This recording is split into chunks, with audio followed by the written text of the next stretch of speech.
What's up?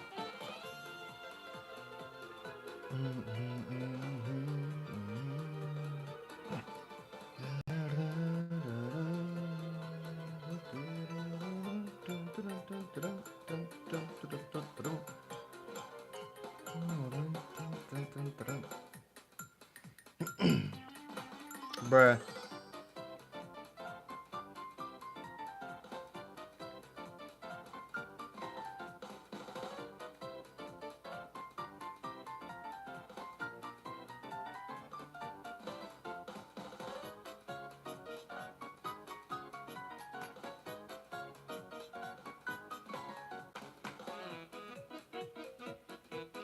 Frieza's Z tier and God tier doesn't exist.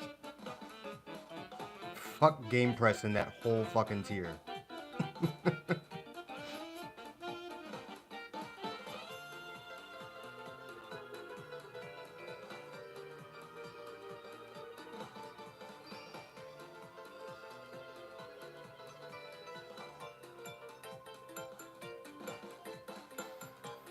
I actually do hate the actual existence of that shit.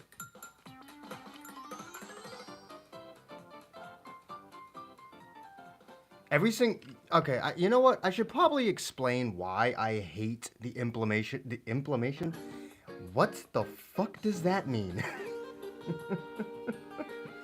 I don't even know what word I was trying to say there.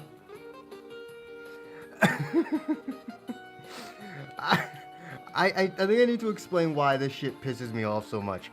And that's because for every higher tier you create, you undermine the tiers that are under it. So each step up makes a step down. You can't go up without having something to go up. So every single time you make a higher tier, you're making lower tiers. That's just how that works. So Z is no longer the best units in the game. It's whatever's below God tier. S tier is no longer the, let me rephrase that. Z tier is no longer the best of the best. Now that's God tier. S tier is no longer some of the best units to, your really, really good units. S tier is now the third tier. That means it's average. S now means average. You can try and explain that, oh, no, it only went up, nothing went down. No, that's not how that works. That's not how that works. The higher you go, the lower something else does. You can't just automatically say, well, God tier exists, so units in the God tier are affected by it, but units in the S tier are not. No, your S tier now changes. The meaning of being S tier is now different because of the existence of the God tier. That's why I fucking hate people that have these S plus tiers, these Z plus tiers, these fucking S minus tiers, these double S tiers. Fuck you. Fuck you. First of all, what the fuck is double S? What the fuck is S minus? Fuck does that mean? But also, that's not how fucking grading works.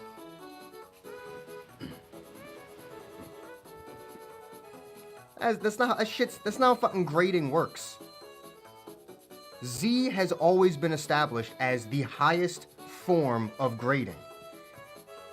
And while you could make a new highest, a new high standard, that lowers the standard of everything else. Tier 1 already seemed bad because it was the third tier down. At best, high tier 1 meant you were average, and low tier 1 meant you were borderline unusable, which is bullshit, because it's 3 fucking tiers down. But now that's the S tier. And it doesn't matter how many units are in Z and God, it's just a matter of the fact that they exist. So actually fuck off. I hate when people just start creating all of these new higher tiers. I actually don't hate the idea of the minus tiers. because it can imply that it's like, yes, they have the potential, but like they're just missing that one thing. They don't quite fit in the realm of the tier 1 or A tier units, but they're also just missing that one thing that all of the S tier units have. So you put them in like S minus or A plus. Sure, I don't overtly hate that, but when you've got like 4 of them, when you've got S minus, S plus, A plus, Z minus, then it's just like, all right, look here. Fucking, what the hell's going on here? How is it that, like, when you have these Z plus, Z minus, we're 4 tiers down before we get to, we're 5 tiers down before we get to S. What the hell is this?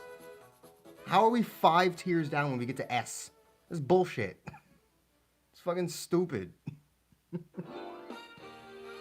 It's kind of hard to explain, but I don't know, man.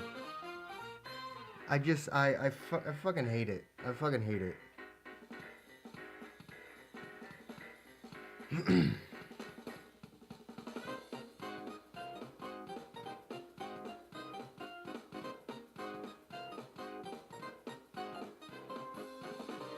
Yeah, the 4th anniversary is gonna knock you the fuck out.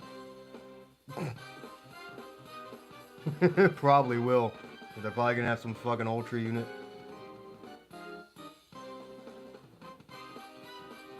They're probably gonna have some brain dead ultra unit that not only drains you of your brain cells, but also your crystals.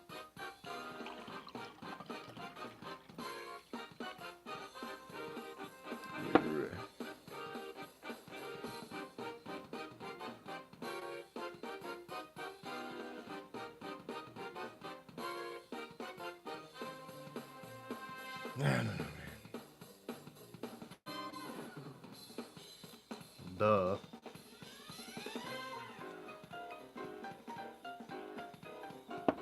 Nah, what you mean? Different opinions? Nah, we gotta shut those up. No one's allowed to have differing opinions. What does this look like? Some form of free speech? Nah, we can't allow free speech. Your opinion is different than mine. You must be eradicated.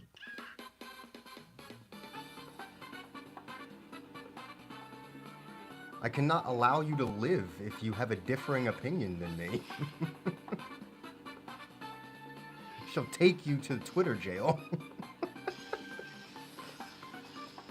You shall spend all of eternity in the confinements of Twitter. To forever... I don't know what the hell I'm talking about. Just redoing my adventures. I have a lot of yellow Zenkai adventures because I had to do co-op 30 times today so that I could complete the fucking 60 million users celebration. Ah! I don't need to send them to horny jail. Nezuko will just beat their ass. It's fine. Why do you think she's kicking? She's about to beat that ass.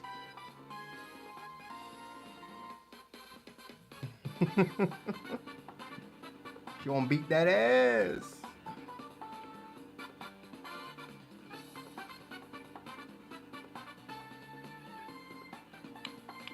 $35 more minutes till PvP ends.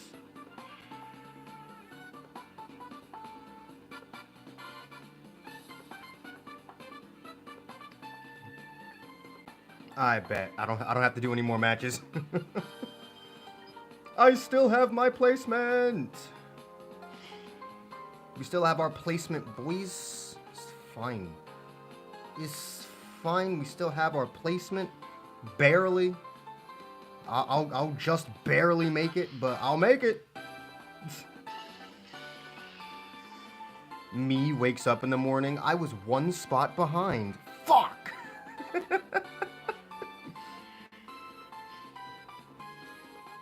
I got kicked out by 1 spot. Fuck!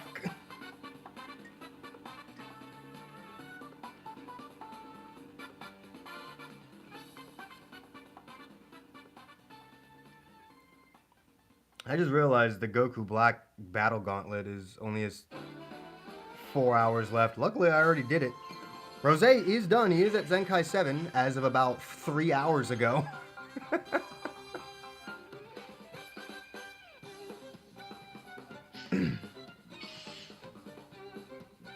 Speaking of Zenkais, who do I need to soul boost? I need to soul boost Vegeta, Beerus, and Rose. I was wondering why I didn't see Rose, because I chose Legends Limited, not Zenkai. Whoops.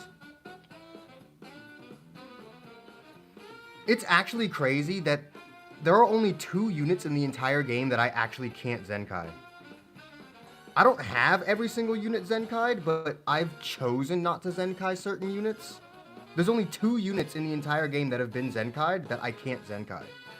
That being LF First Form Frieza and this fucking Second Coming Goku.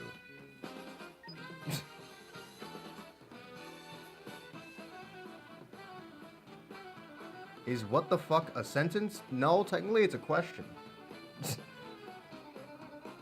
Is a question a sentence? Are those 2 things mutually exclusive?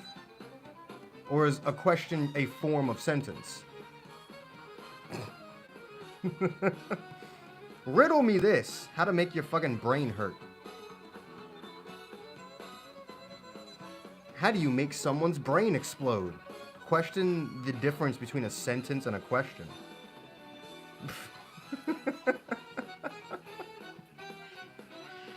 I need to do Ultra Space Time Rush as well. I still got a week. I still have a week. Let me do Rush 1 though. I don't even have to pay attention to do Rush 1. I can fucking let Rush 1 autoplay its damn self. Hell, I'm gonna go in with three blue heroes real quick. Or no, 2, right? Yeah, 2 hero blue units real quick. And you just let them die. This is how you do the trials, by the way, and then not have to worry about it. You just throw hero units that complete the trials in, and then you just let them die. Just let them die. Boom. I needed to use 2 blue units, so we gotta let both of them die.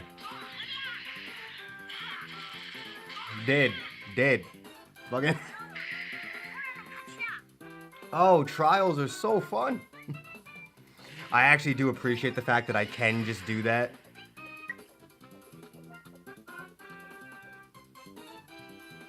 Throw on a bait banner? You wanna know? Okay, so I've always not liked the term bait banner. Because people will use that term for a banner that you shouldn't summon on. When the way I think of it, if it's a bait banner, then it's something you probably should summon on, because it can't bait you in if it's not worth it, right? It can't be bait if it's not worth doing. I don't know, man. But it really depends on what direction they're trying to go in with the anniversary.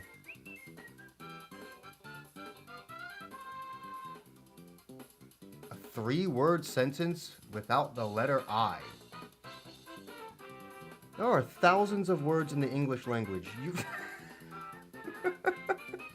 That's not exactly a hard task. There are thousands of words in the English language.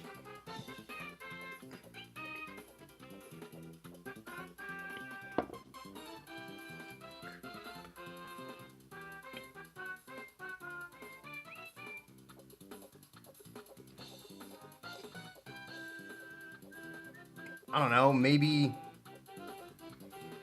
make a sentence with an English word that doesn't appear in any other language. Considering half the fucking planet uses English, or English uses something else. Hello. My thing is, I highly doubt we'll get an LF Kefla before the anniversary. I don't see it. We could get a Kefla. We could get a Kefla before the anniversary, but I don't think we'll get an LF one.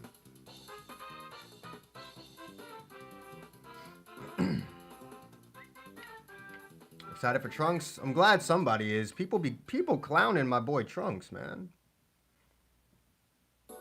No, because it has to be done in English. People out here clowning on my boy Trunks. I'm like, bro, watch him actually reignite the hybrid team. Watch him actually bring the hybrid team back. Watch it. Watch it happen. Everybody clowning my boy Trunks.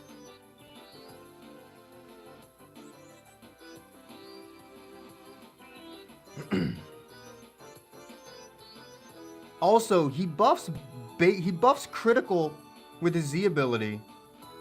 He buffs base critical with his Z ability, and Super Vegeta buffs critical damage. So you throw this Trunks in the leader slot of a Super Saiyan team.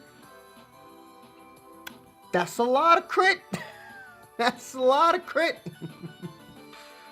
If nothing else, he'll reinvigorate the Super Saiyan team. Alright, I was supposed to be doing this fuck-ass, fucking Ultra Vegeta. You can do it. Super Saiyan 4 Goku and fuck it, Turles go.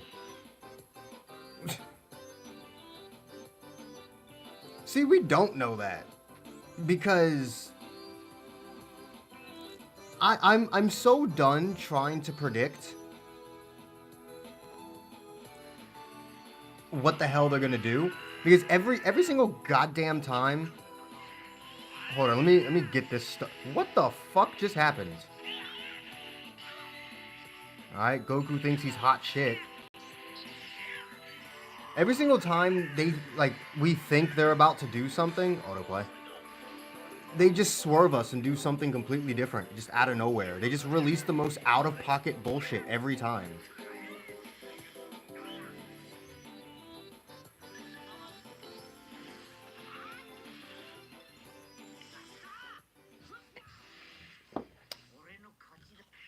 Ode no Kajita. Ah! What the fuck was that? At least the dumbass didn't rush Goku with his endurance and whatnot. Go over there. Wait, you didn't kill? How did you not kill?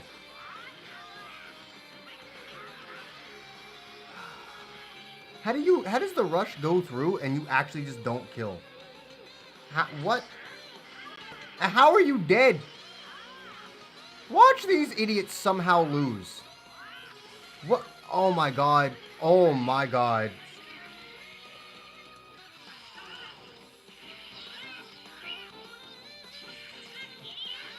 The fact that I have to get involved. You have type advantage. You had an Ultra and 2 Zenkais. You had an Ultra and 2 Zenkais.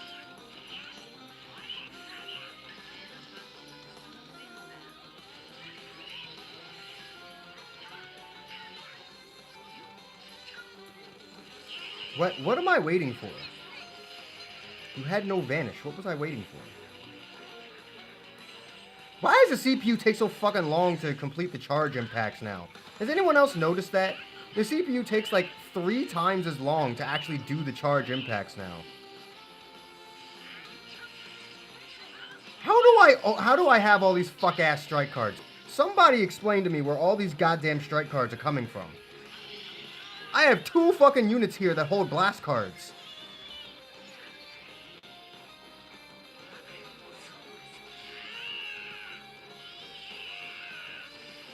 No. I am actually in trouble here and it pisses me off. The fact that I was actually like 1 hit away from death in Rush 1, Stage 1 of Rush 1 with an Ultra and 2 Zenkais. How the fuck? Type advantage, 2 of the best rarities and types in the game. And it's not like I picked weak-ass units either. How is the CPU so bad? How? I don't understand how it is physically possible for the CPU to be this bad.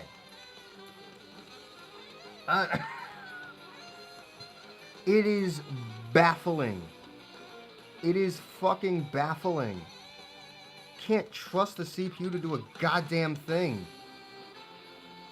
Where the hell is Ultra Gogeta? I know your ridiculous ass, high ass power levels around here somewhere. There you are. You stupid high ass power level. 5-star unit. Equal to most 7-star units. If you don't get the fuck out my face.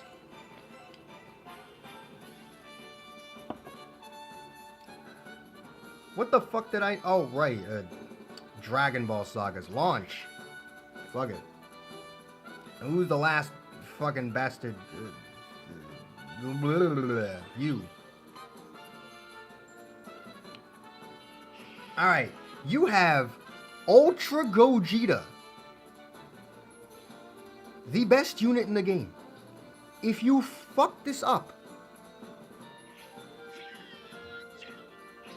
if you manage to fuck this up, I swear to God, autoplay.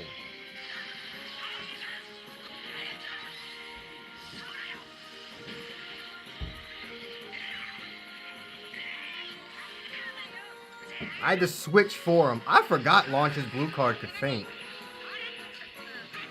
Why did this bitch just use the green card? I mean, at least he knew when to switch properly. I'll give him that.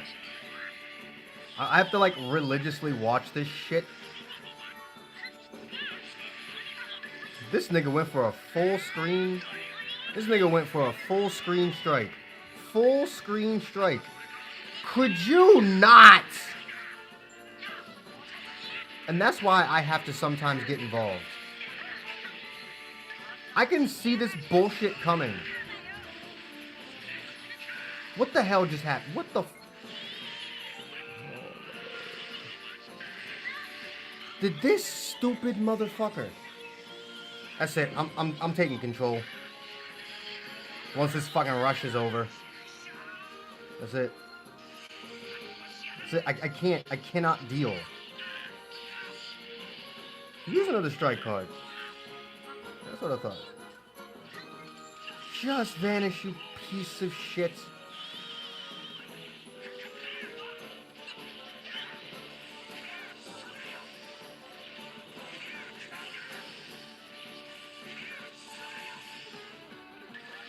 Of course.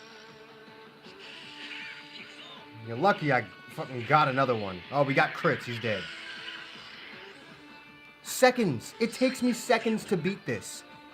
But in the amount of time it takes me to win, the CPU loses. Like, how the fuck?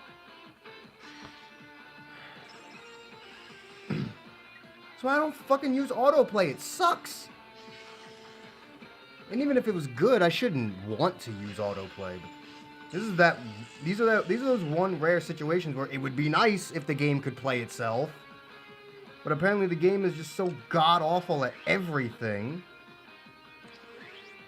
They just can't do it, man. They can't do it.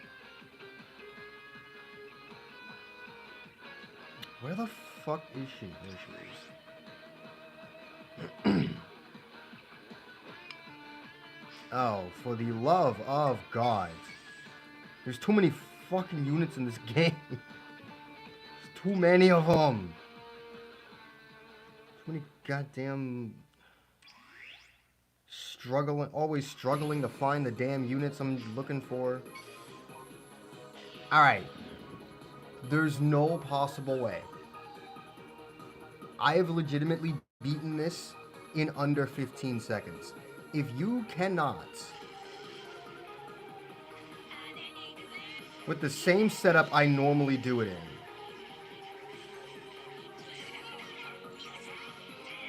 switch, idiot.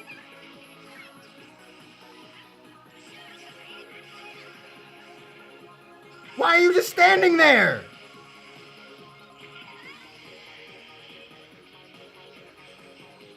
I'm taking over. Nope, I can't do it. I can't. The CPU's too fucking stupid. Oh.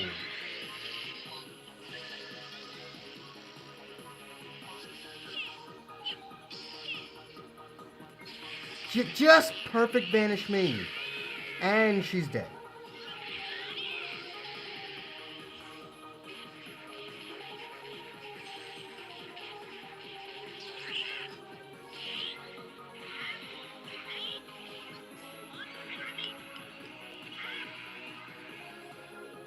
Oh. And the CPU does fucking dumb shit like that.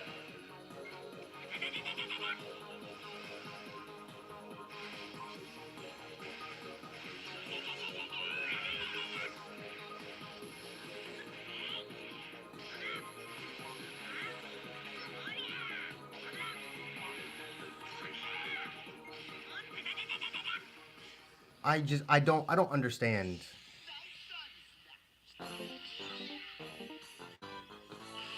Yeah, thanks. Thanks. Go fuck yourself. Go fuck yourself. My God.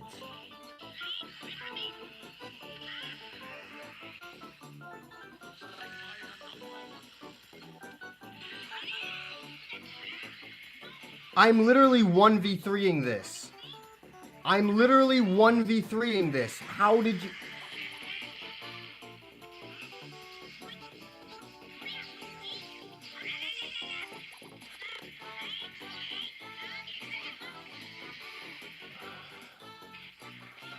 Why are those all so fucking fast? Just because I can.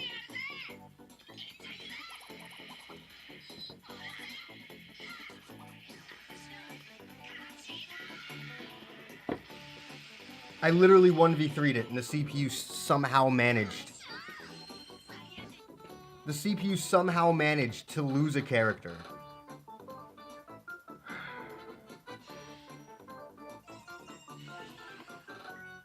I don't get it. Can somebody please explain it to me? Please, somebody explain that to me.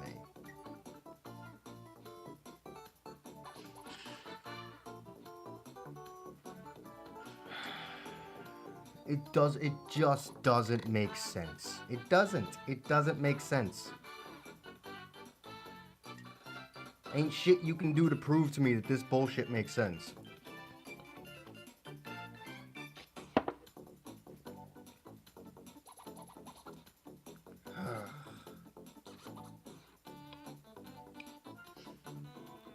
I'm gonna get Goten to Zenkai 3 real quick. Stupid. It's so dumb. Hey, I got Goten to Zenkai 3, guys. I don't think he's capable of doing anything except awkward interactions. We got the Goten sleeves, boys. Let's go. I mean, I'm never gonna set them to Goten sleeves unless I do a video specifically for him, but... Hey, man, we got the Goten sleeves. Let's go. Alright. That was just infuriating. Oh.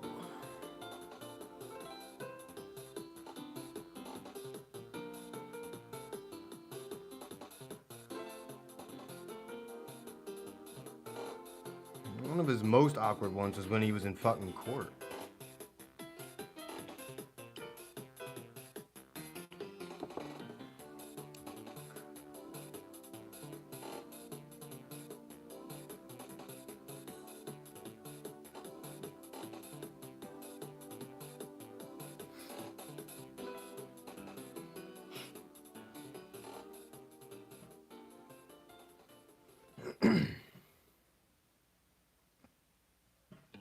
It just blows my mind how stupid the CPU is, bro. But anyway, how you guys doing tonight? Half hour in, how you guys doing tonight?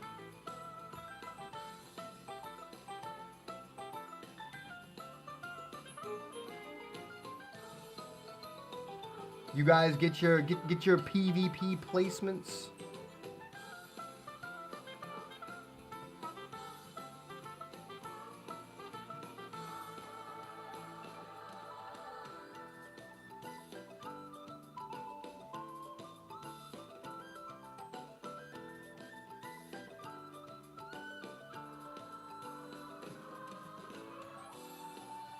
Yes, I know.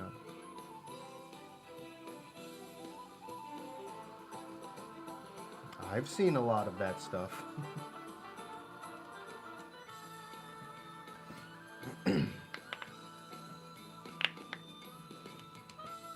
I swear to God,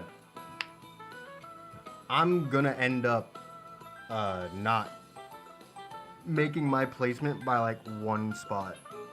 I'm literally gonna be like one spot behind. How much you want to bet? This hour will put me behind just enough to be back one spot.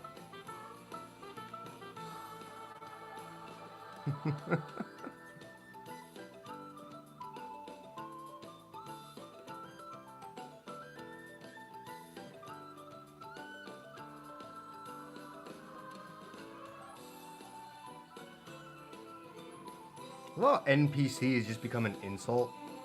It literally just means non-playable character.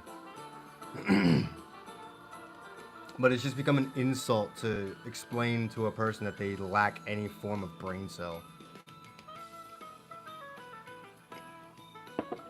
Probably because of Skyrim. Skyrim has the most interesting NPCs.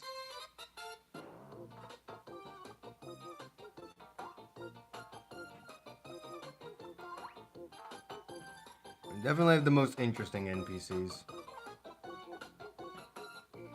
And by interesting, I mean fucking stupid. Every single one of them is dumb. The only way we're gonna get a free-to-play Gogeta is if it's just a bare-bones base form Gogeta. Like the extreme one that should have been a free-to-play unit.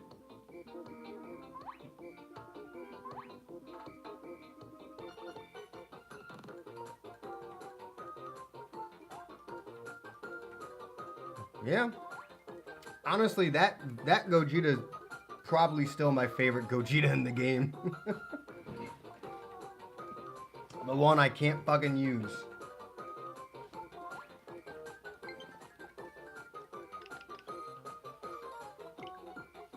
Stop doing things. Hold on, I'm checking something real quick.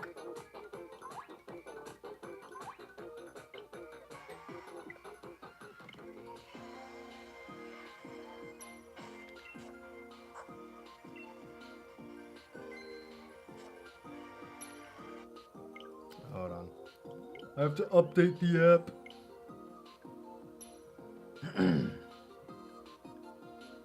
Or not the app, it's a system update. I swear to God, every other time I turn this fucking thing on, every other time I turn this thing on, there's a system update. Like, every other time.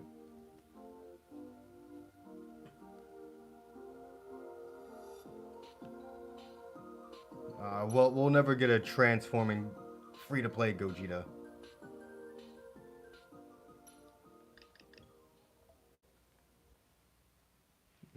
Ain't it pouring outside? Jesus. No. I still don't really know what that is. I'm being honest with you. I don't really know what that is.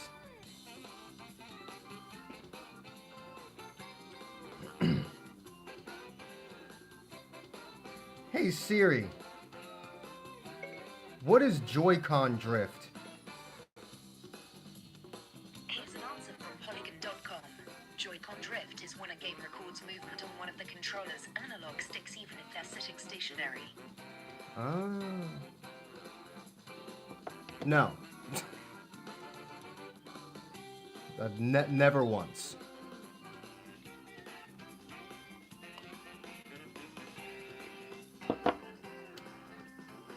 I've had this thing for actually about a year now, and it was already used when I got it.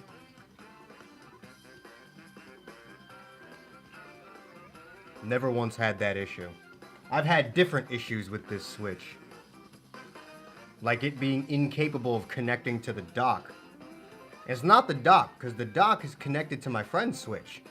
It's the Switch itself that just doesn't work. So...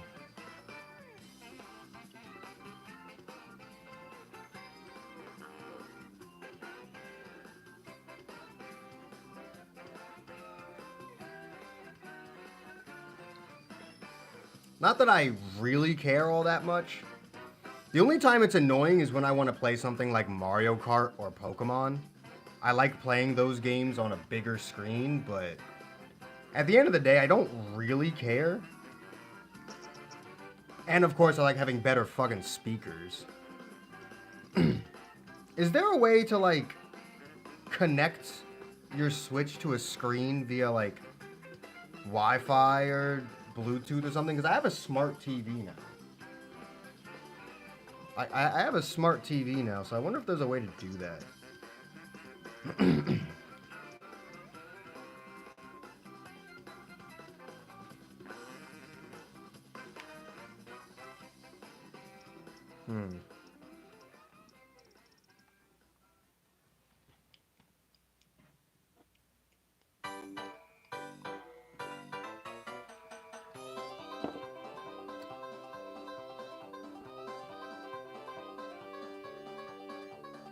I don't remember.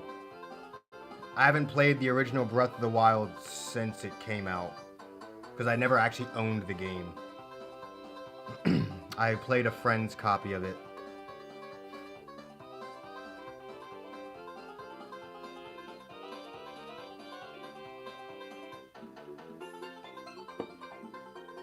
So I honestly couldn't tell you, because I don't remember. Time to do some research, boys. Hello, DBZ Space. I don't need you right now. I will soon, though, because Trunks should be coming out tonight, which means we'll get those sweet data mines.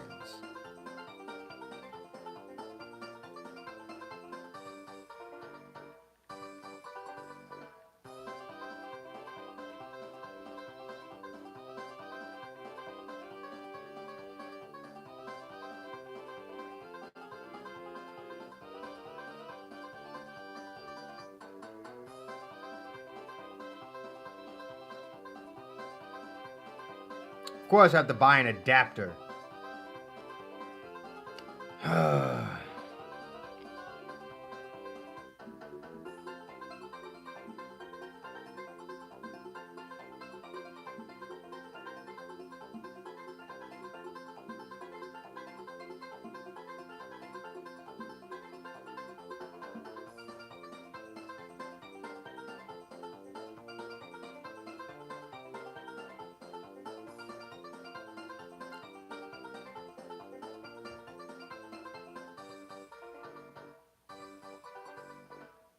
What's up, Alexis? I'm currently trying to find ways to connect my Switch to a TV without the dock and without buying some fuck-ass adapter. I've talked about this before, but my Switch has this weird problem.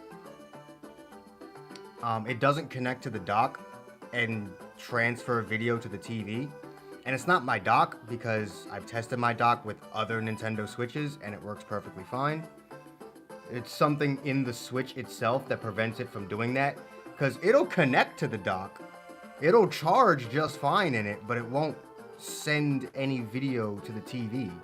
Or if it does, it's there for like 3 seconds and then it blinks in and out of existence. So there's something wrong with the Switch itself. So I need a way of connecting it to the TV without the dock, without that third party.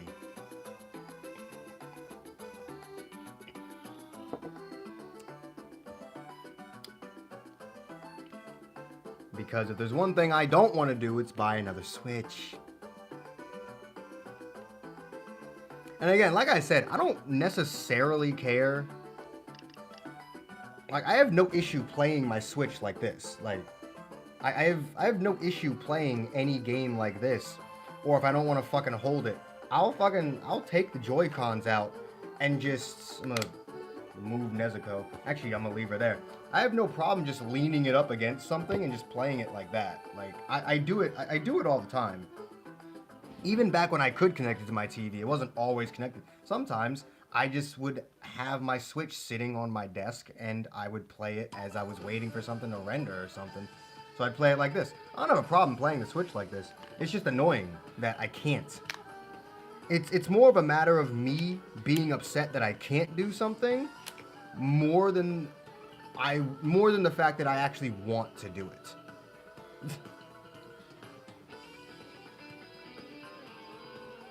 And again, I much prefer playing Mario Kart 8 on a TV. Mario Kart 8 and pretty much all the Pokemon games. Which admittedly is all I really have on here, plus Mario Maker 2 and Super Mario 3D All-Stars, but... And then I've got the Super Nintendo and NES emulators. And Pokemon TV.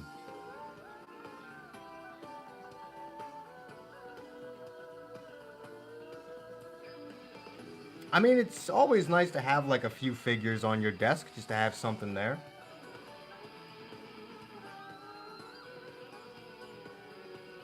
Like, even when I finally get a shelf, I'm still gonna have some figures on my desk. Like Goku here will always be on the desk. No matter what. Goku will always be on the desk. I mean, yeah, and that's fine. You don't have to take them out of the box. You would just need to space them better, and you can't have as many. Maybe just have like 1 or 2 of them. Unlike me, like, you can't finesse 8 figures on a fucking desk. But, I mean, you can always just have like 1 in like the corners of your desk. You could have 1 on like either corner of the desk.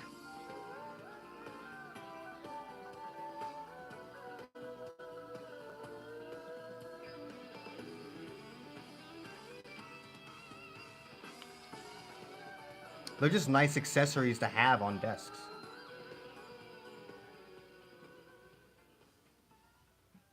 And Goku will always be here. This tiny Nezuko will probably always be here. This Nezuko might get put into the shelf, or on the shelf, when I get one, though.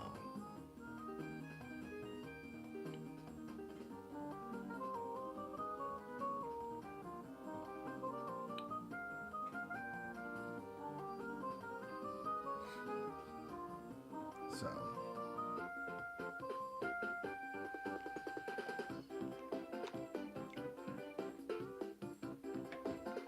This one will probably get put on the shelf, but these two, Goku will 100% always be there. And you know what? You don't need to be unhappy today.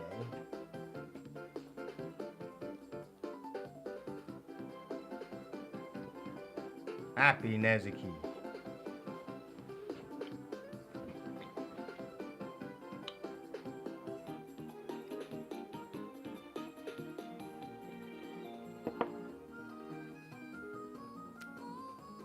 Especially if you have like a computer. It's always nice to have like a figure, especially when it's in the box, like right next to the monitor. Those are always cool.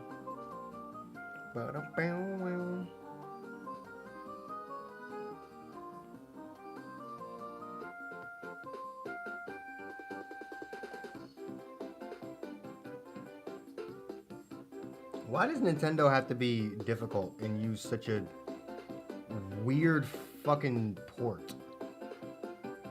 Why can't they just use a fucking USB like a normal person? Like, why can't I just USB my fucking Switch to my TV? This is bullshit. This is bullshit.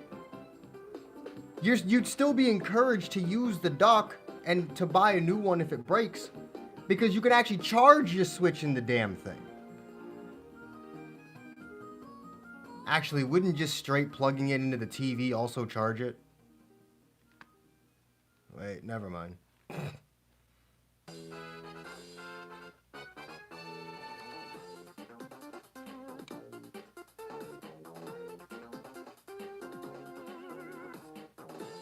I mean, he'd be dope as fuck. He may be the only figure you can fit on the desk, but it'd be dope as fuck to just have him sitting there staring at you while you try to work.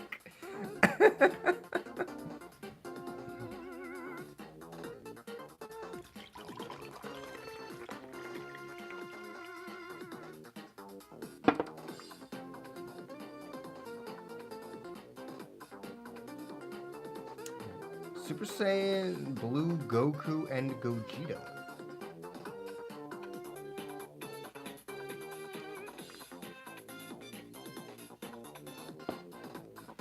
See, I'm not as big of like a collector.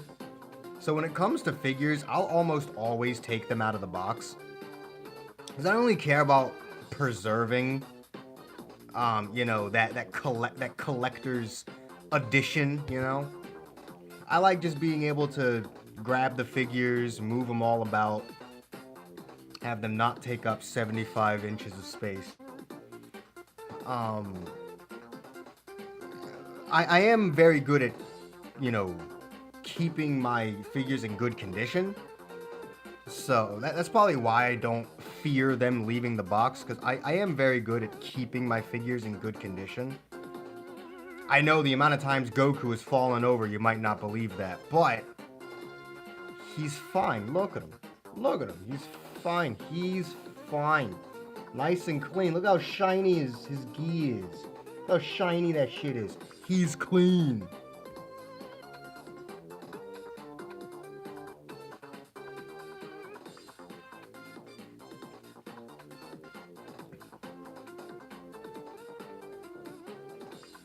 I'm very anal about cleaning my figures.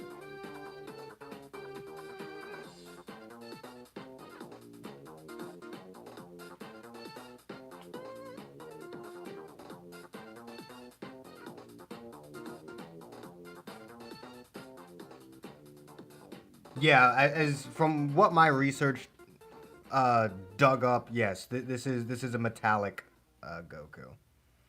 I can not only tell by the hair, but his gi is also shinier than a normal pop, a normal Super Saiyan Goku pop.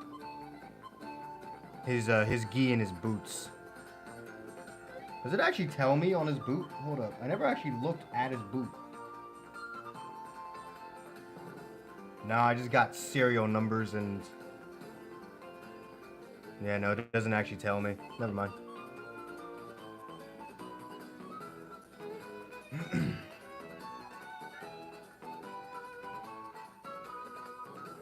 Wonder if my friend actually knows. Yeah, his eyes too. Like, the hair is different, the eye's different, the gi is different. Everything about him is different, so... This is definitely not a normal Goku pop. This is definitely the metallic one. I wonder if my friend knows what he gave me when he gave this to me. Because he gave it to me because he didn't really want it, but he knew that I would be excited about it. So I wonder if he knew what he had when he gave it to me. Also, the only reason why Goku isn't in his box is because when I got it, his box was destroyed. His box was fucked. Like, I probably would have kept him in the box had his box not been totally fucked up.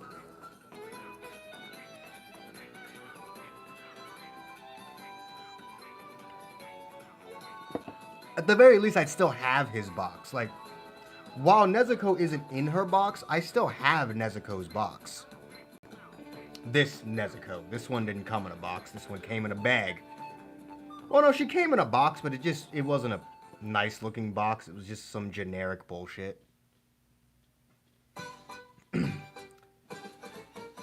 Alright, the box was totally fucked up. So at the very least, I'd still have the box, even if he wasn't in it. He probably wouldn't. Like, I probably still would have taken him out, but I would at least still have the box.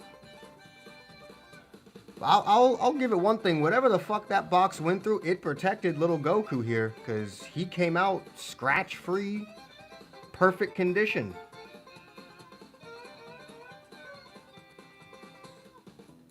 So he exited that box in perfect condition, so that box protected him from whatever the fuck happened to it. I'll give Funko Pop that. Their boxes are apparently very protective.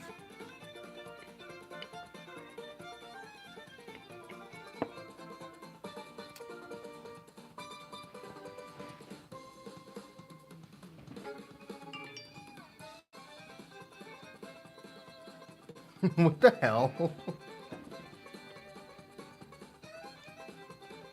I have so many figures in my shopping list.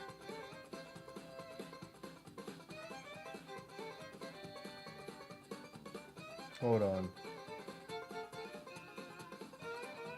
Let me bring up my shopping list over here.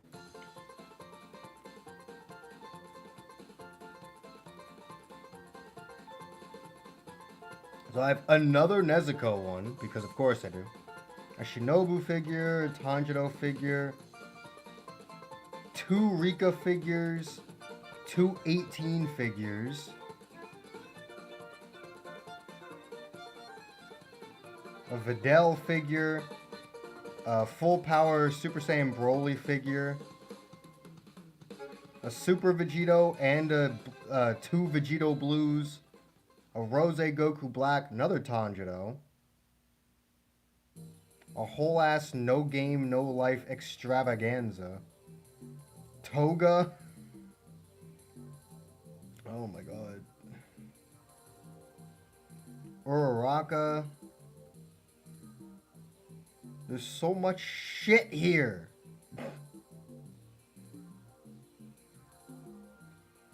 Also have a set of Dragon Balls here.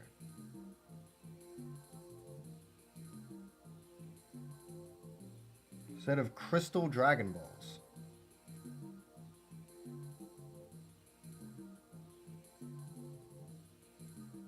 Yeah.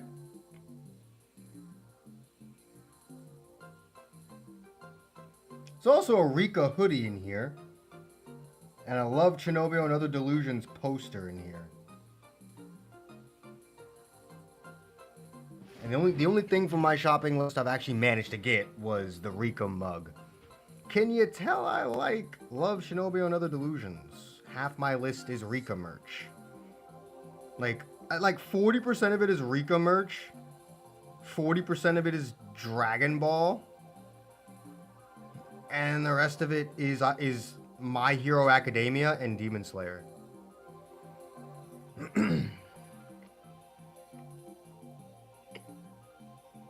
I never did find a good glass shelf that I wanted to use.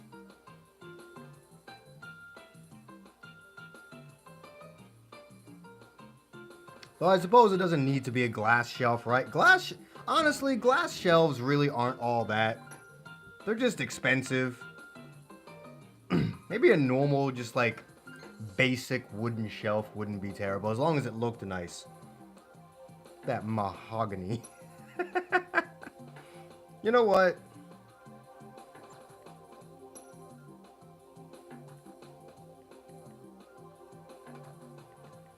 Let me look up more figure shelves, but not specify glass.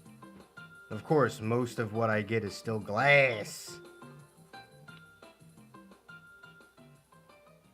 Actually, you know what? Just get a bookshelf. Just get a bookshelf. Because most of these are only built to handle figures like this. They're not really built for a lot of different figures. A lot of different types of figures. Or they just look ugly as hell. So let me just look up a bookshelf. Because that might just look nicer. I mean, it looks nicer, but it's also $150.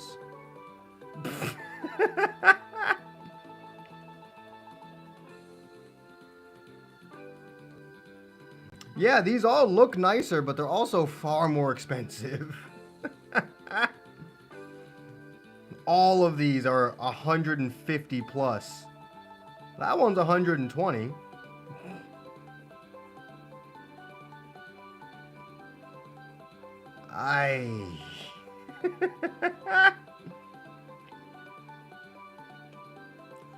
Shit.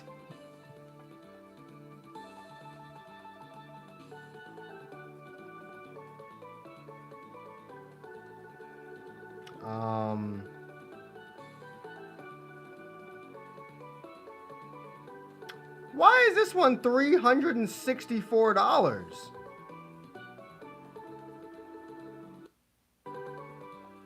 Jesus Christ. Bookshelves get expensive. For that much money, I could... For $360 fucking dollars, I could go out into the fucking woods, chop up a dead tree, and make my own goddamn bookshelf. Like... that fuck... If I'm fucking paying $350 for a bookshelf, I will go chop down a damn tree myself and make my own fucking bookshelf. Jesus. The only issue is I also need a bookshelf because at some point I also need to start collecting manga.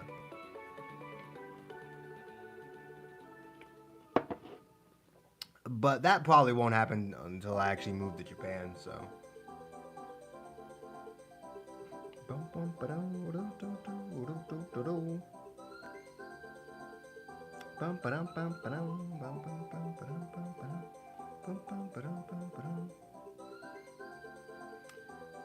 When you have to specify that expert assembly is an available service for your product, that means it's too fucking complicated. And I can tell just by looking at it, this fucking shelf is complicated as hell. Looks nice though.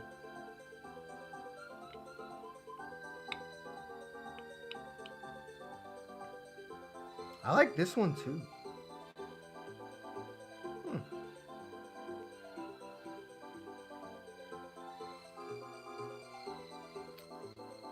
I may have to actually start learning how to build my own bookshelves because I'm gonna need one for my figures. I'm gonna need one for actual fucking books, and at some point I'm gonna need one for all these damn mugs I keep buying.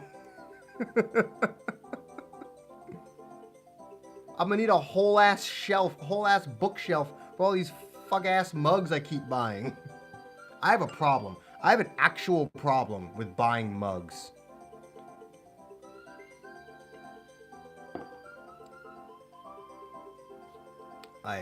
It's a fucking sickness. I think I actually have a problem with buying mugs.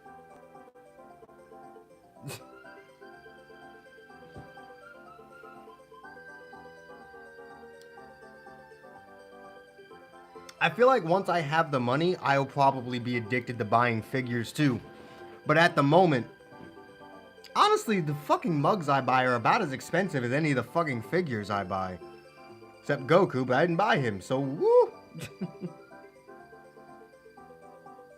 It still blows my mind how much this Goku is worth. Why? What the fuck? What's so special about you? Look at me when I talk to you, bastard. What's so special about you? Why are you so expensive?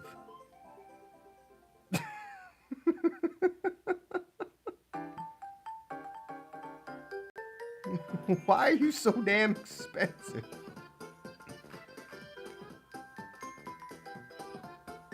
There's so many people that don't even know that the heads of the Funko Pops turn because they never take them out of the fucking box.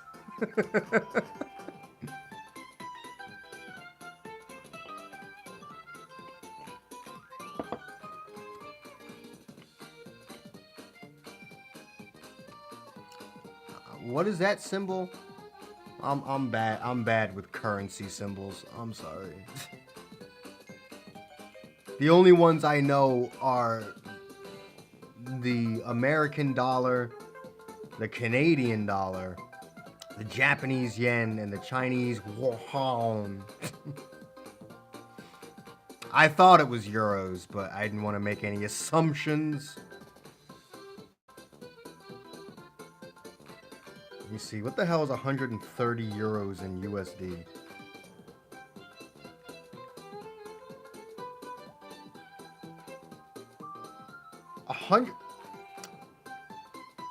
Man, the US dollar ain't worth shit.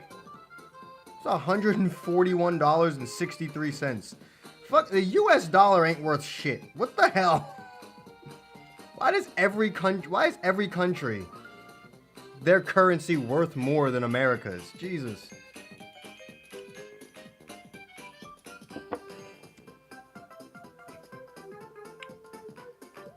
Except Asian ones. Apparently Asians just have the worst fucking economy on the planet.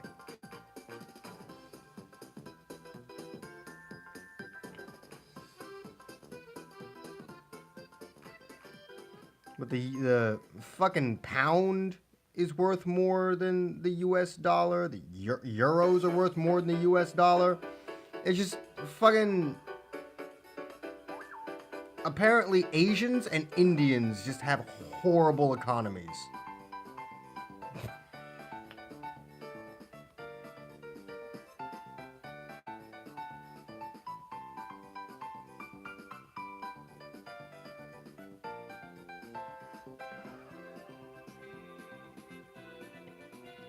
Those of you who don't know, 1 US dollar is worth 111 Japanese yen. However, 100 Japanese yen is basically $1 in Japan. So we, like how we have dollar stores, they have 100 yen stores.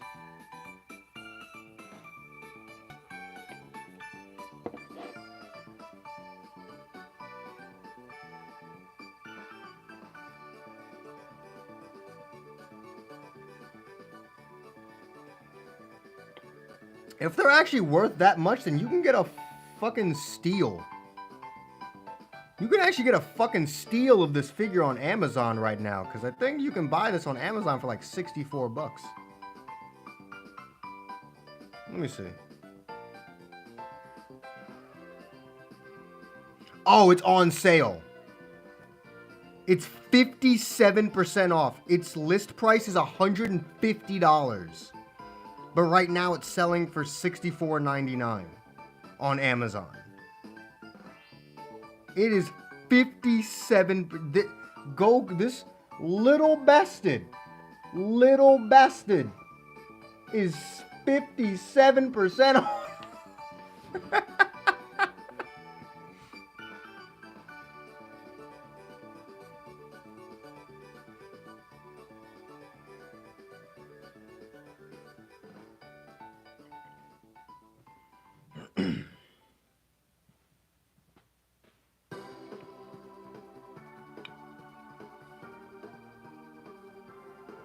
Hold up, what is this one?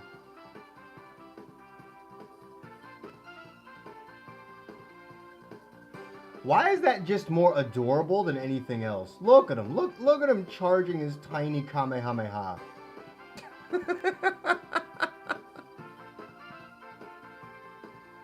So why is his hair so dark?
Bro, now's the time. I'm telling you, man. When Amazon finally realizes what the hell they're doing with this figure, you'll never see a 57% discount on this thing again. And there's only one left in stock.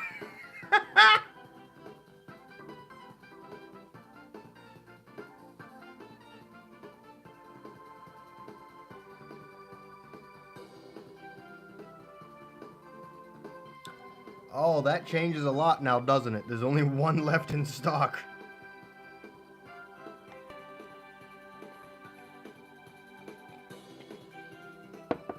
Oh, I need to move this wire real quick. I was just trying to move it down here. Shit. I was just trying to grab it and move it. Damn near stop my stream.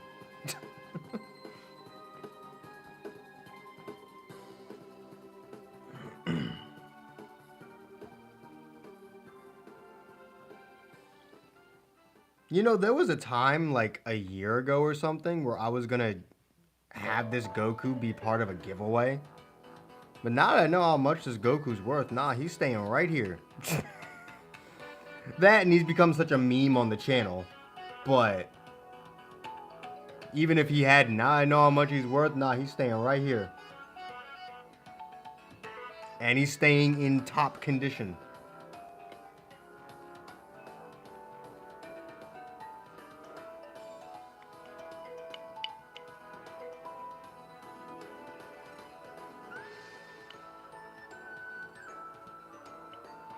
I need this Angel Goku eating one.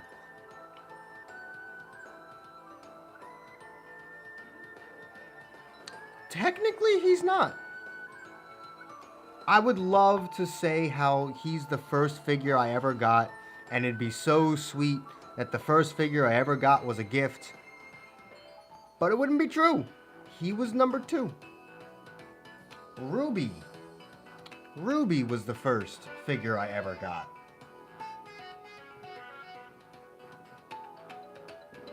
This bitch right here. This bitch right here was the first figure I ever got.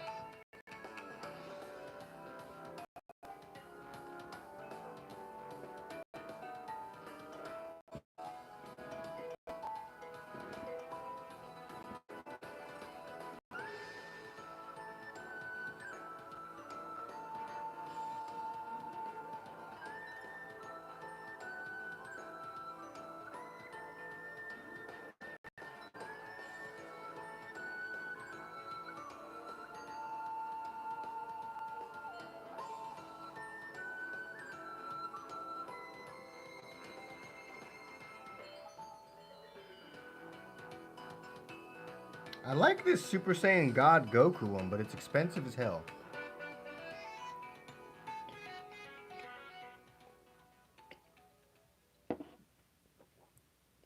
She is. No matter how stupid the show has become, I do still like the figure.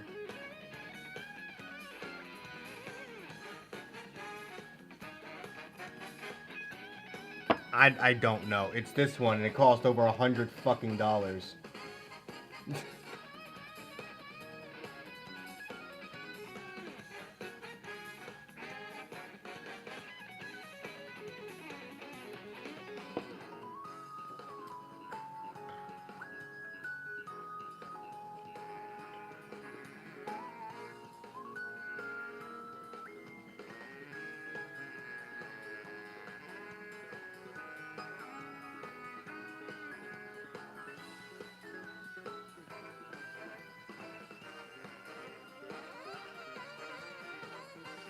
I'll put that in the list though, but I'll probably never. Oh, I probably could. I could probably find all of this shit cheaper. You just gotta look in the right places, but Amazon is a decent representation of how much these things are actually worth. Not necessarily what their, what their average price is, but more so just what these things are actually worth. Because Amazon will usually sell shit at or around retail price.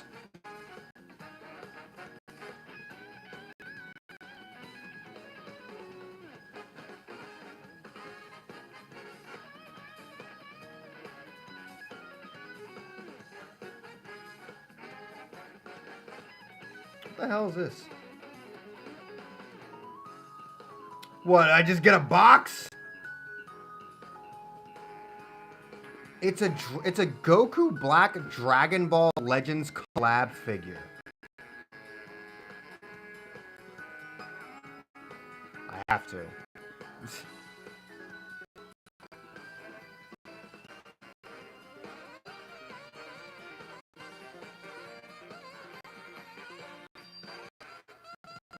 What in the goddamn is happening here? Well, those are not figures that are suitable for stream. I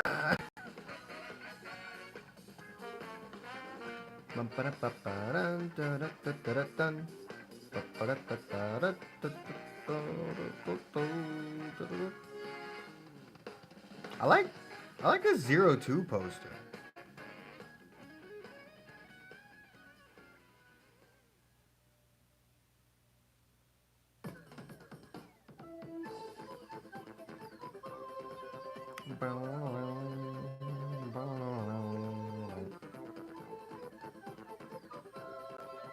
I wish I could just do a stream of me like looking for figures to buy on Amazon. The only issue with that is my address would constantly be on screen.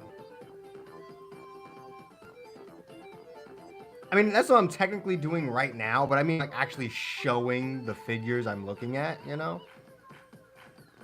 Without having to be like, ugh, every fucking time.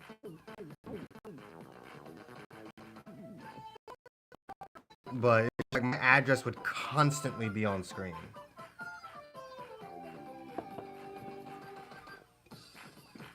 And it would have to be on Twitch, because I'd have to be recording my full screen. It really does piss me off that I can actually stream straight to Twitch, just with my phone. Like, where is it? Like, I can actually just stream straight to Twitch with my phone, but I can't do that with YouTube. Why?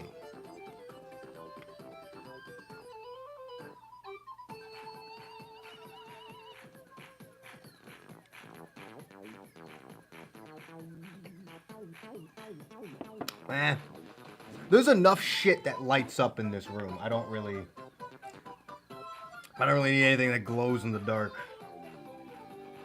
Also, it'd probably scare the hell out of me when I wake up to pee.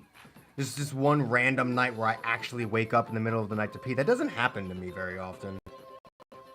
Usually my body is just like, nah, he'll be fine. He'll pee when he wakes up. But like the few times that does actually happen, I just look over and I just see this figure glowing in the dark and I'm just like,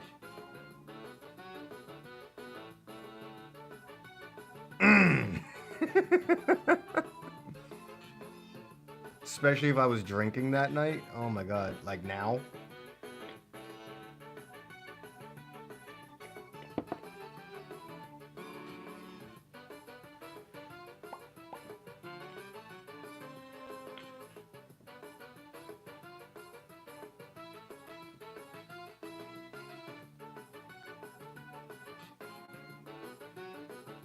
My only problem with the 30th anniversary Goku and Shenron figure is that it just looks goofy as hell.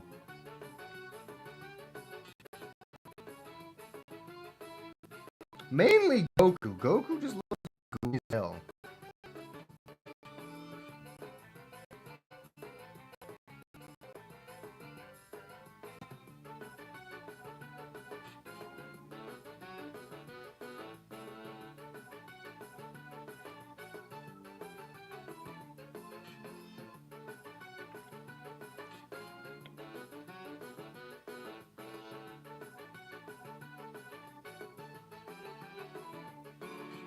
Wait, this is literally the exact same figure, but cheaper. Oh yeah, give me that one. Get this other one out of the list.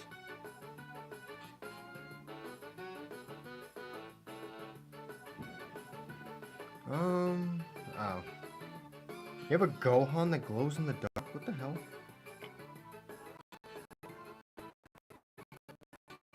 A fucking Doug Trio in a pot. Doug Trio in a pot. Okay, that's not fun.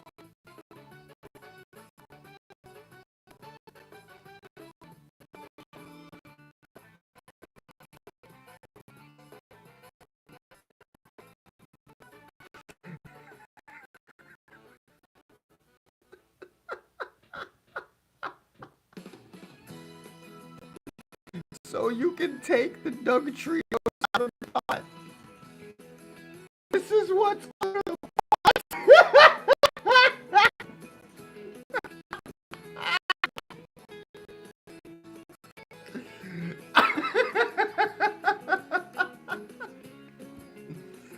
Nah. No.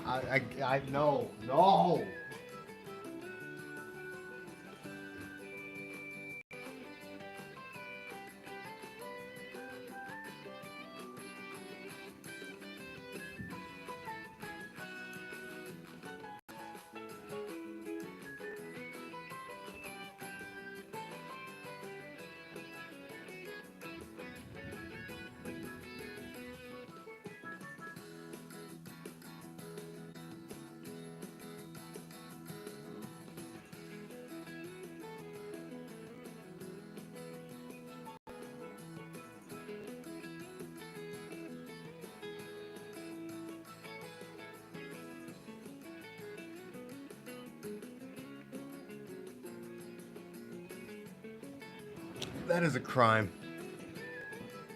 And I want it.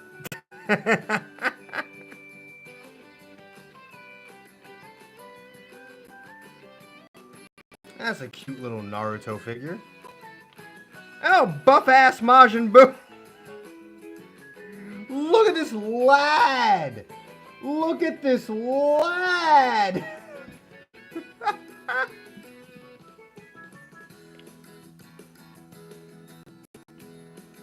Oh my god.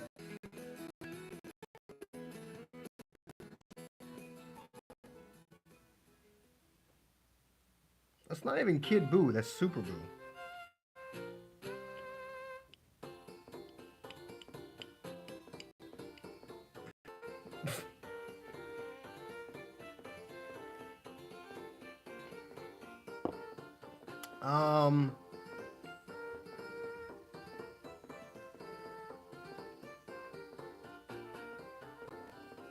What the hell? That's a cool Shenron figure. It's not like the most impressive thing in the world, but it's a cool one.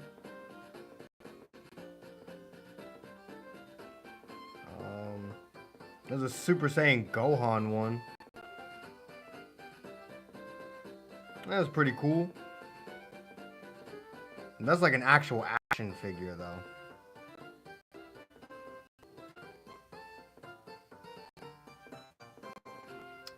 Need a golden Frieza one. I haven't come across a golden Frieza one.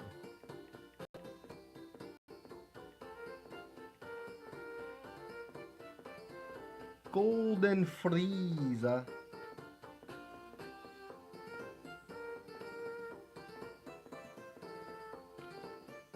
That one's pretty cool.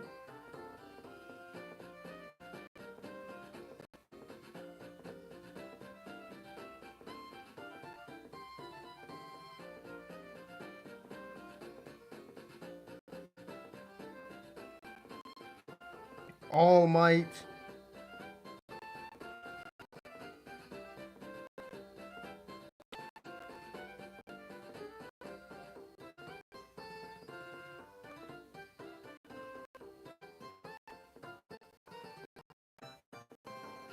It's literally a figure of Vegeta and Goku in Great Ape form.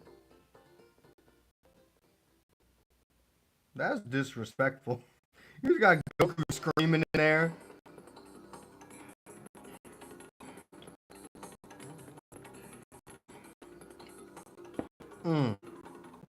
That's just disrespectful.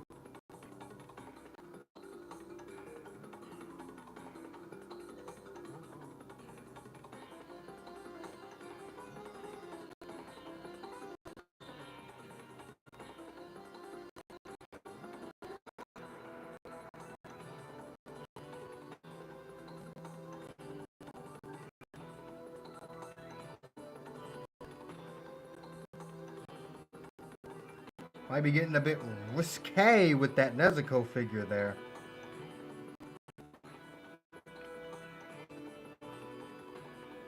I like this one. It's just cute. Tall as hell, too. Jesus. It's tall this one. Give me Nabe.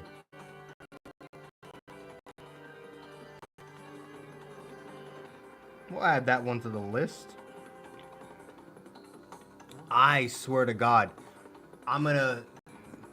By the end of the year, I'm gonna have like fucking 9 different Nezuko figures just in this room, just existing.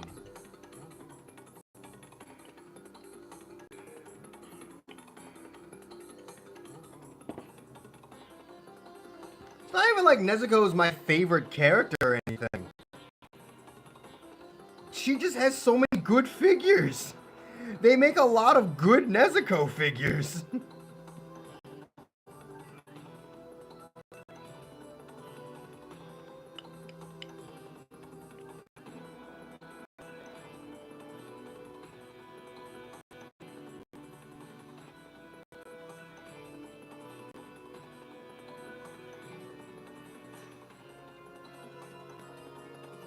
I don't know, man.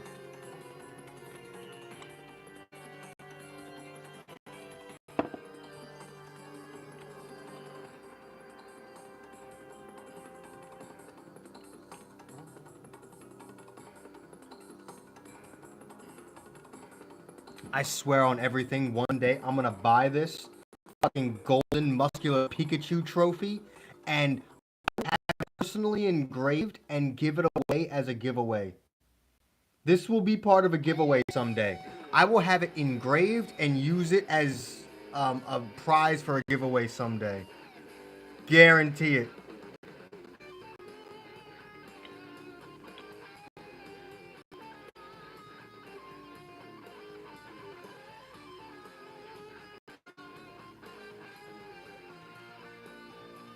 I will have it engraved with both my autograph and some quote that you want on it. You know, when I'm important enough for my autograph to mean a goddamn thing.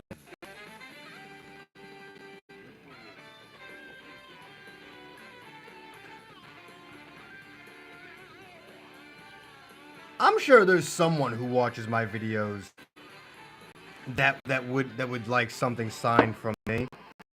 Bro, there's a silver one too. I can give tears.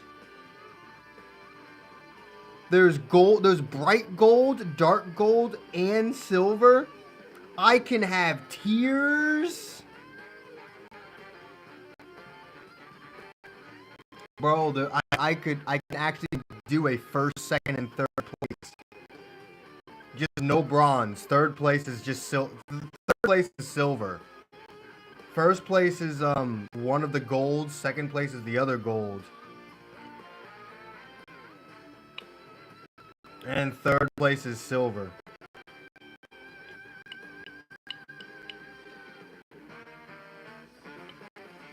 Why am I actually kind of hyped about that?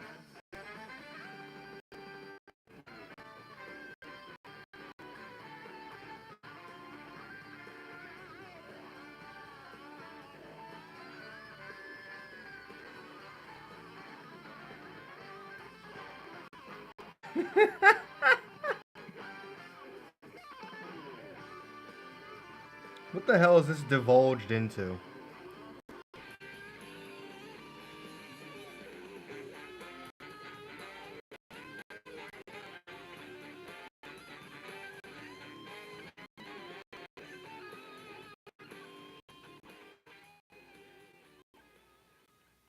There's an Inosuke figure I want.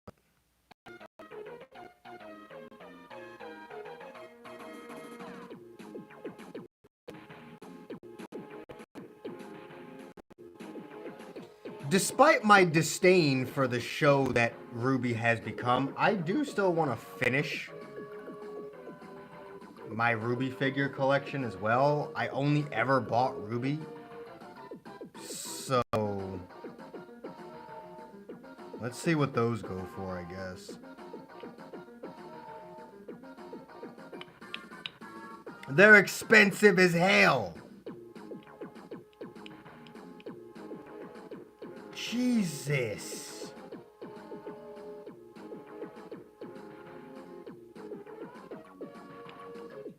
Even the most basic of shit is fucking $70. I love these figures. They all look so good. But fuck you. Oh. Literally, if I just want to complete the title team, it will cost me like $200. If I just want to complete the title team, it'll cost me like $200.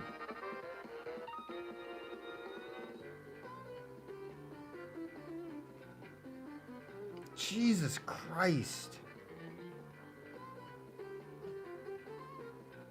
Why is Weiss so expensive? Why is Weiss the most expensive one out of the 4? Ugh.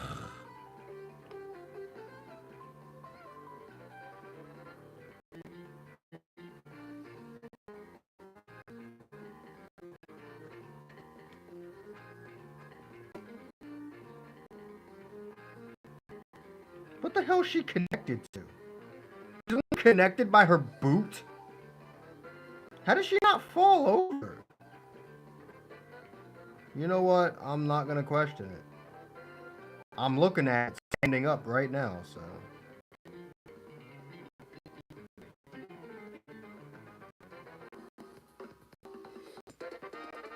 I don't know why I expected Rooster Teeth to give fair prices.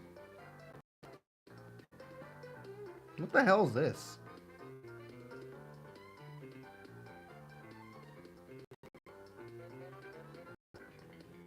Oh, Ruby has a board game? I didn't even know that.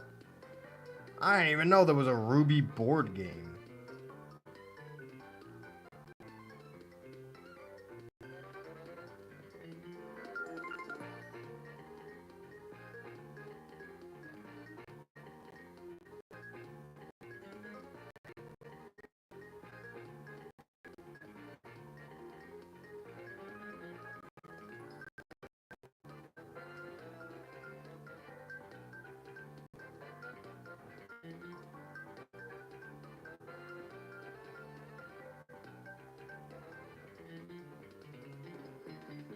An Umaru-chan figure!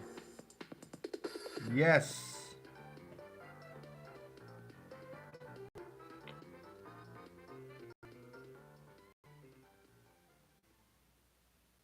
That's an adorable 02 figure.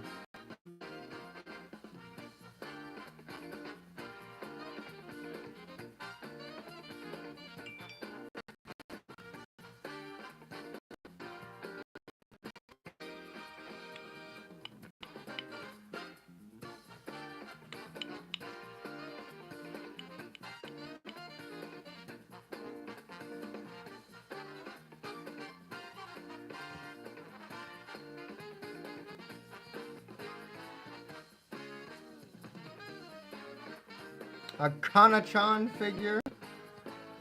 I don't really care about getting a Kana figure, but a Toru figure wouldn't be terrible. Wouldn't mind a Toru.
Why can't I find a Toru figure at all?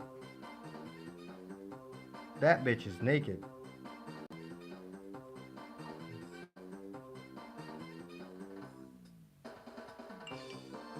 I find all this Kana bullshit, but no Toru bullshit.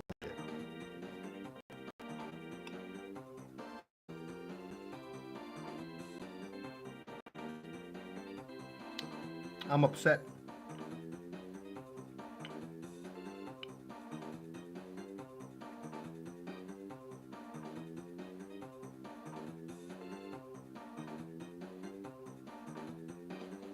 Man, whatever.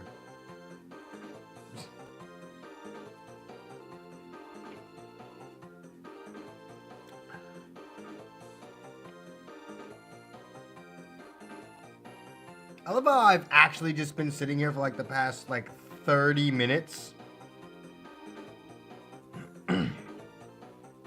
Just looking at figures.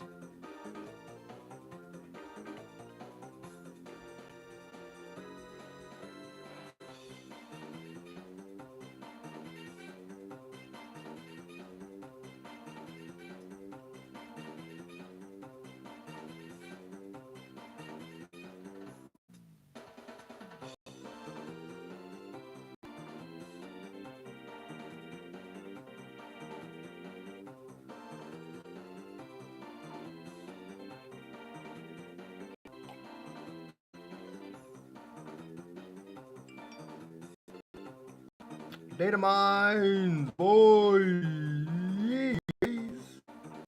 Look at his green band. Look at his arts cards. I'm telling you to look at him. You can't fucking see him.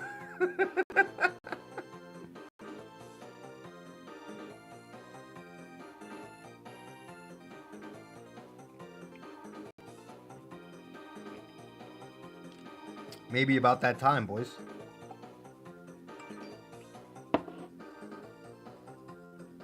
That's just his battle gauntlet.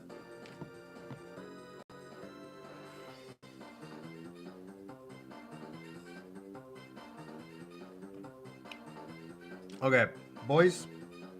I need to make a quick call. The fuck just happened? I need to make a quick call.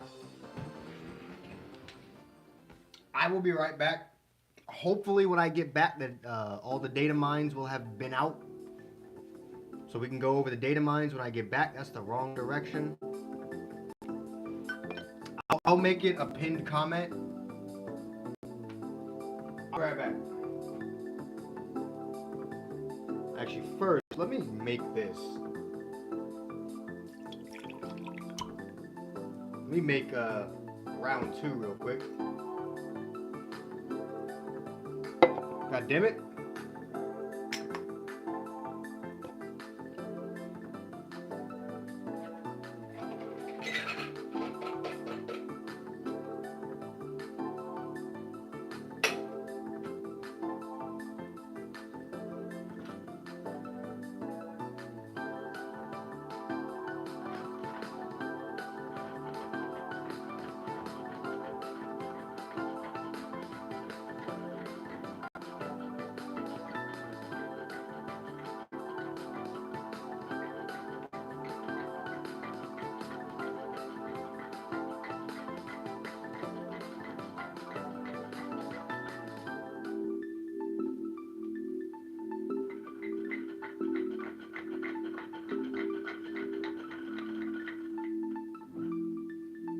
Oh. Shit hurts my arms every fucking time.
Alright.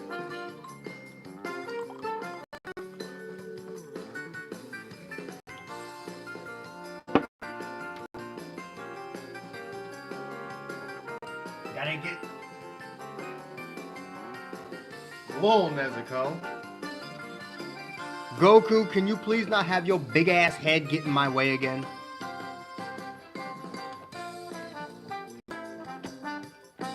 It's always your big ass head. Swear to God, it's always his big ass head. Alright. I'll make the pinned comment real quick. Okay, no other data mines are coming out, or nothing of interest.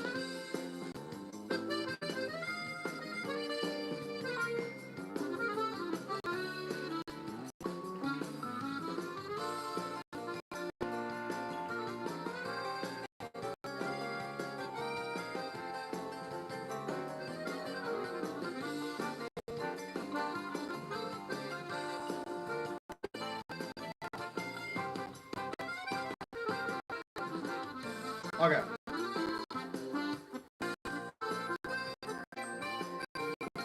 Perfect.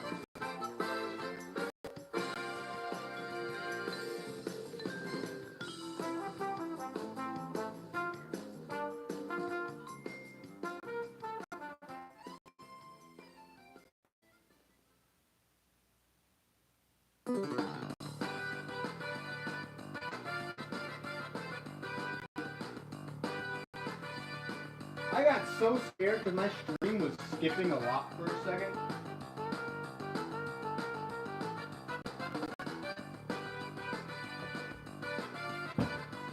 Jesus.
course the fucking kit shows up as soon as I leave.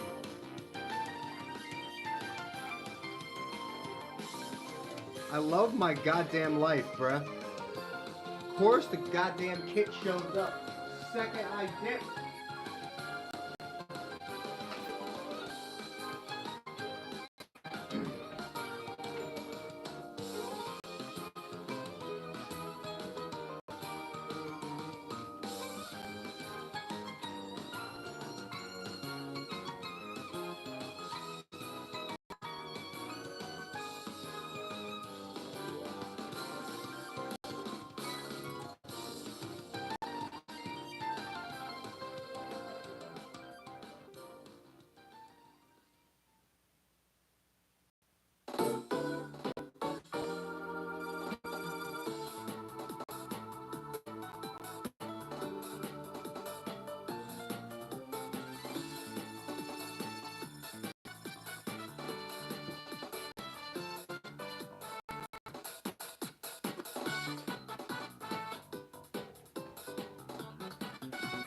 Oh.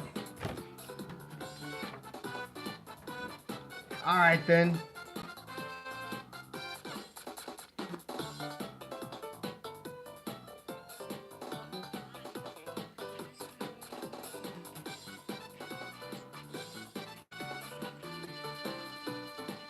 Yup.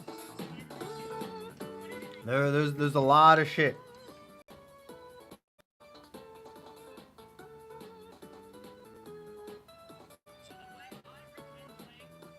All right.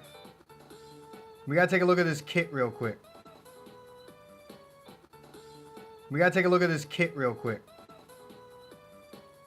And I mean real quick, this phone's at 35%.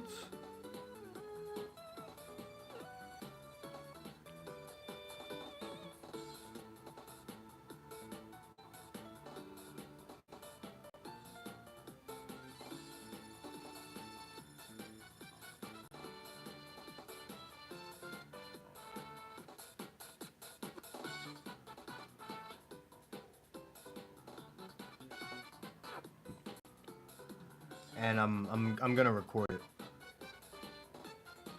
Yep.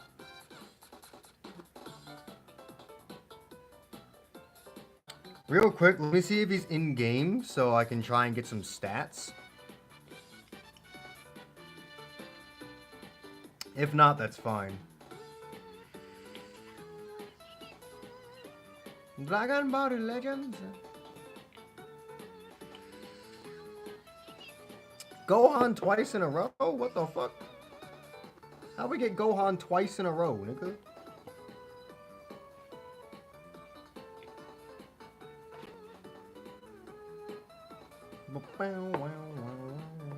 Just put Nezuko back there, just kind of creeping up on you. She's just creeping in the background.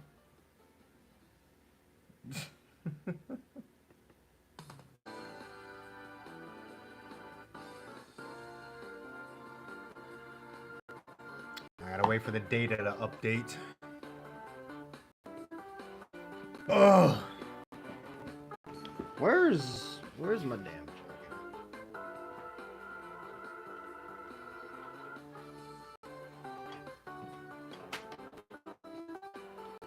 Well, that has happened. Move this switch.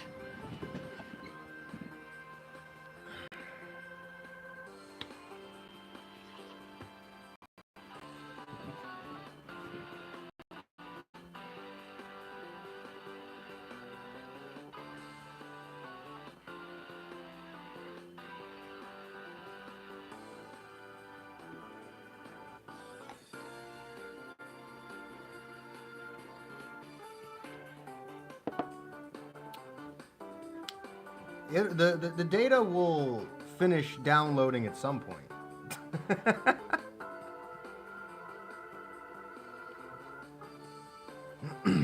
Oh, it's done. All that just for Trunks not to be there and for this to be a gigantic waste of my time.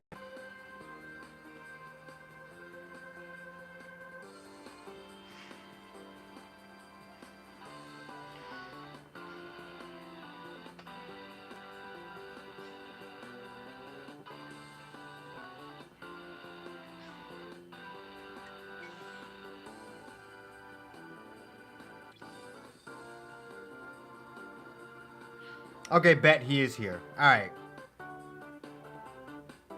So we're gonna record this for the YouTube. Let's go. What is going on, guys? Welcome back to the DS Asylum. I'm your Ward of the Mishra, and today we are going over the Zenkai for Super Trunks. We are live right now. As you're watching this video, I'm live right now, so hop in the stream. Have some fun. But we're going to go ahead and take a look at Trunks maxed out Zenkai 714. So let's take a look at these stats real quick. So he's got 2.7 million health, which is actually a lot of health.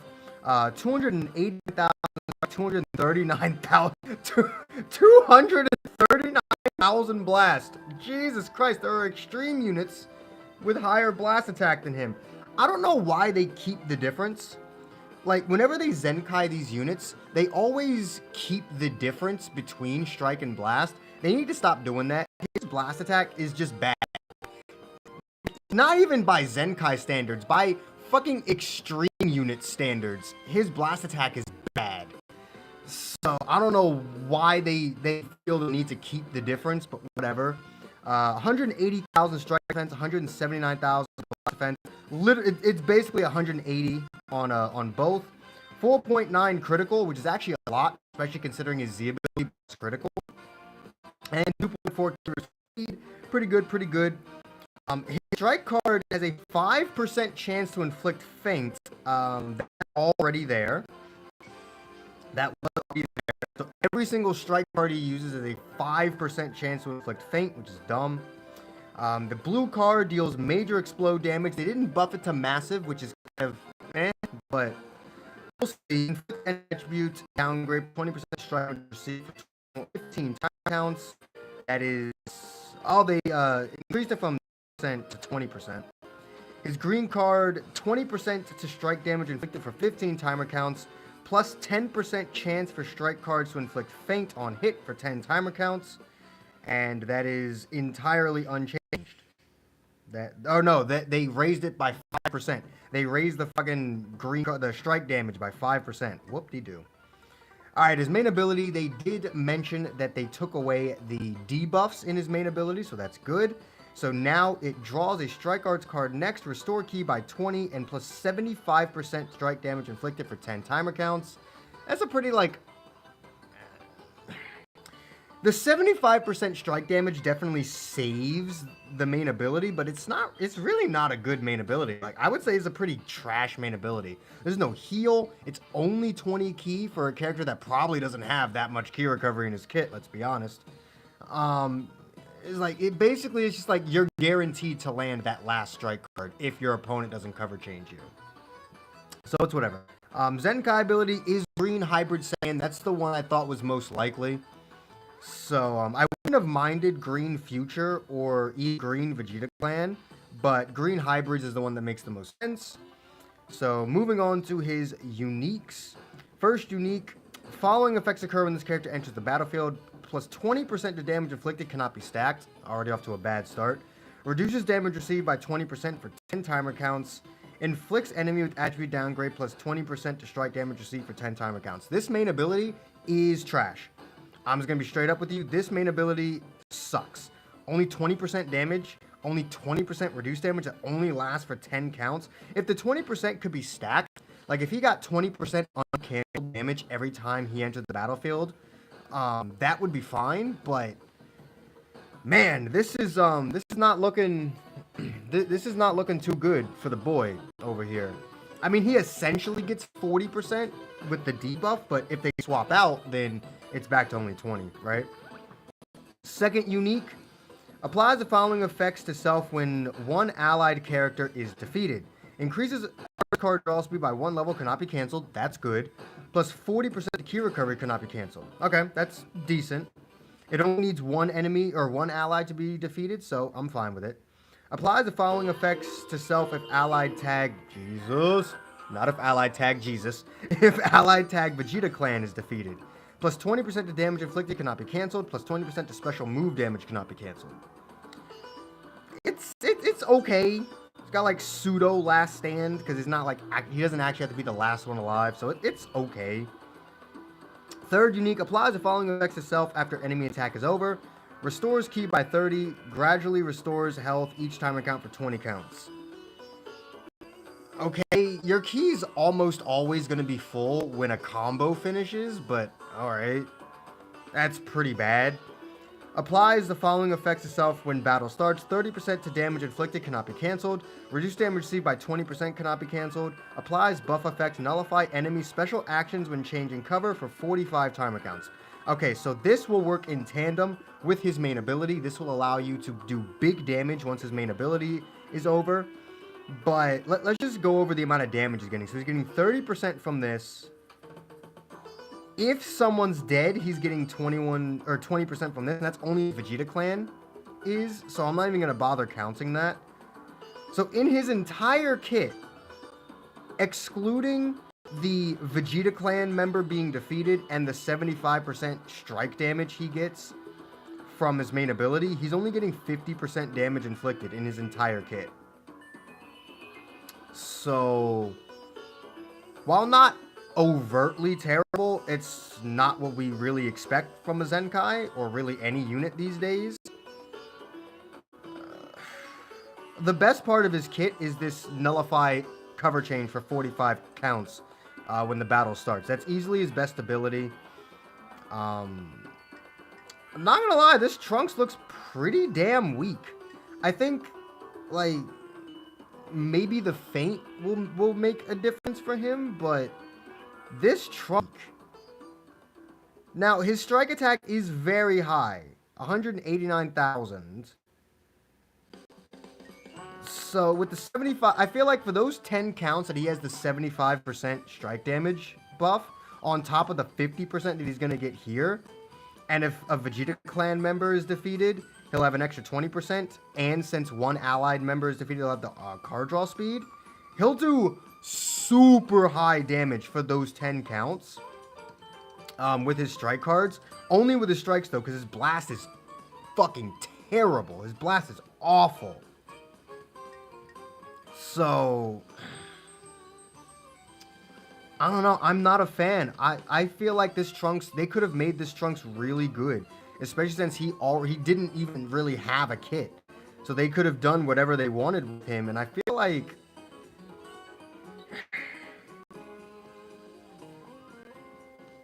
he's going to be worse than Rose. He might be around, like, the Red KO level of a Zenkai.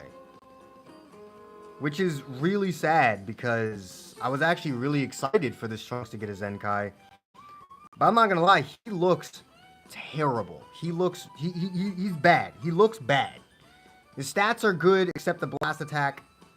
He nullifies special cover change just for existing for the first 45 counts of a fight. But other than that, he's also got the feint on strike cards, which can be annoying if it actually lands. And then the 75% strike damage inflicted for 10 counts. But other than that, he looks bad. He's going to be very situationally good. I'm not a fan. Genuinely, I'm not a fan of how they did this Trunks. But let me know what you guys think about Trunks in the comments down below. If you enjoyed this video, do make sure to hit that like button, subscribe if you haven't already. Hit that join button if you can. It really does help the channel out. All the links you could ever want are in the description down below. I will see all of you inmates back here at the asylum for the next video. Peace. Alright.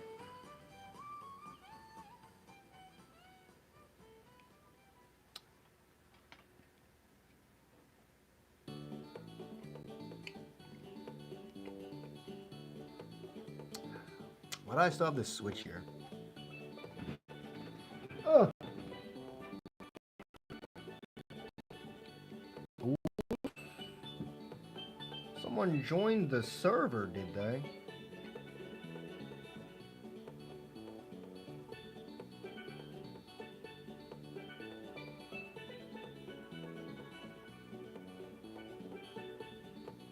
Let's go. Someone joined the Discord.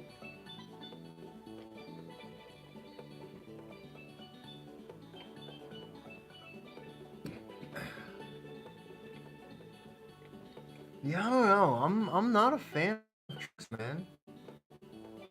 I'm really not that big a fan of Trunks. They could have done so much with him.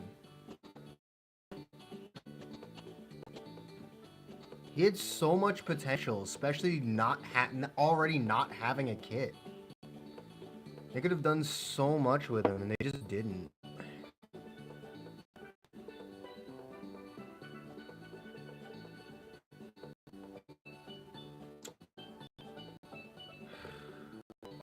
I feel like they've massively overcompensated the problem they used to have of Zenkais being too good.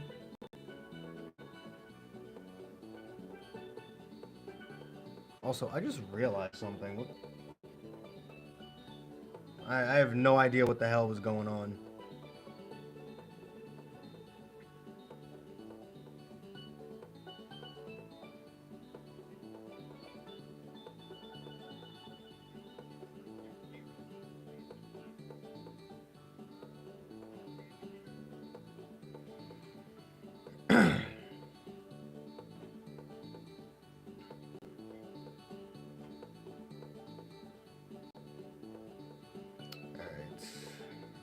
In.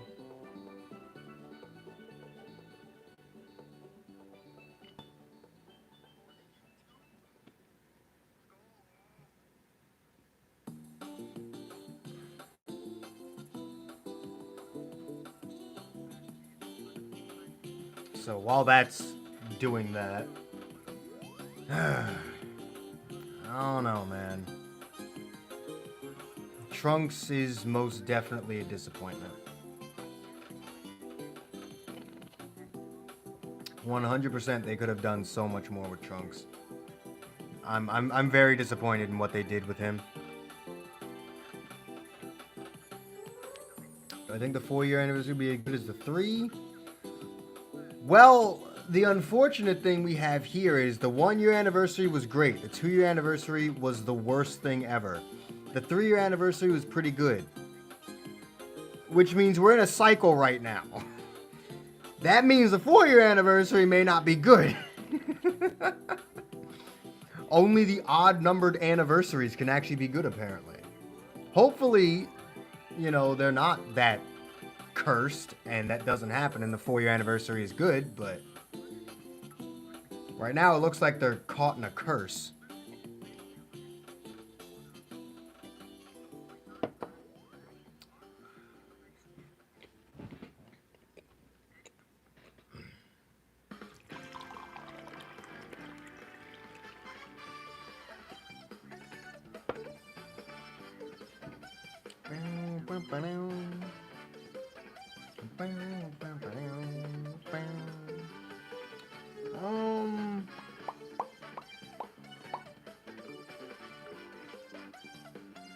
There's no way they don't release an Ultra unit for the anniversary.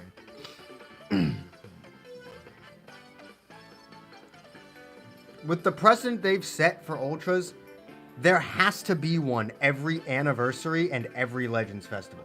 They're the two biggest celebrations of the year. It doesn't make any sense for them not to release one. And the anniversary will begin right around the time that we should be getting the next Ultra. So there's literally a 0% chance that we go through the entire anniversary without an Ultra unit.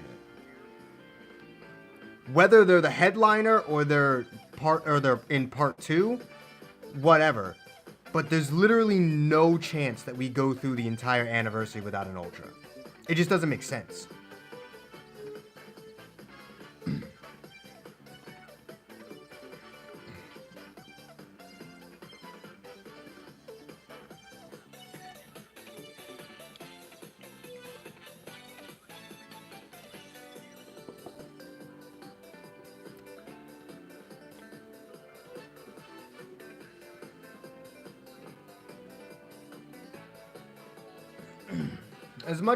As much as I really don't want to fucking summon for an Ultra unit, there's just no way we don't get one.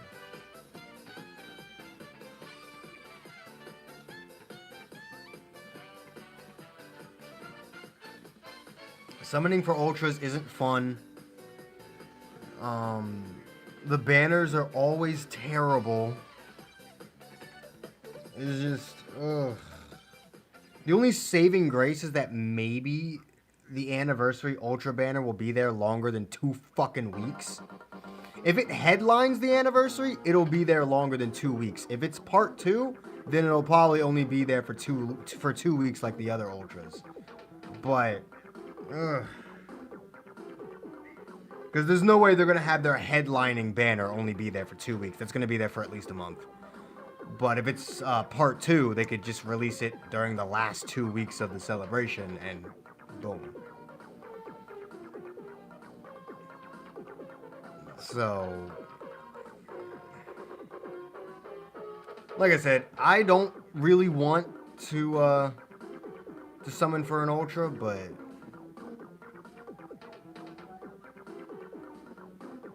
what I think they should do, you know, obviously in terms of business, not in terms of, you know, player-based satisfaction, but in terms of business, what they should do is Ultra with a Legends Limited, but what they could do is put the Ultra on both banners. What I think they should do is do a double LF, but have an Ultra on both banners. So the new Ultra unit will exist on both the LF step-ups.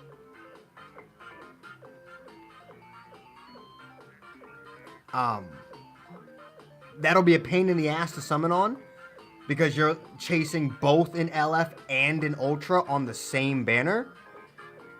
But I think it makes the most business sense.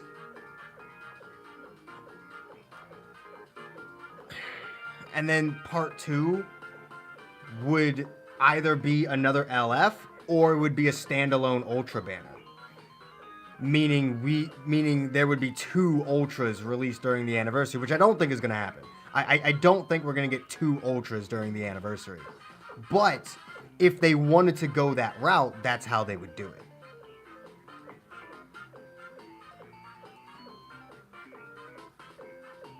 They probably won't go that route. They'll probably just...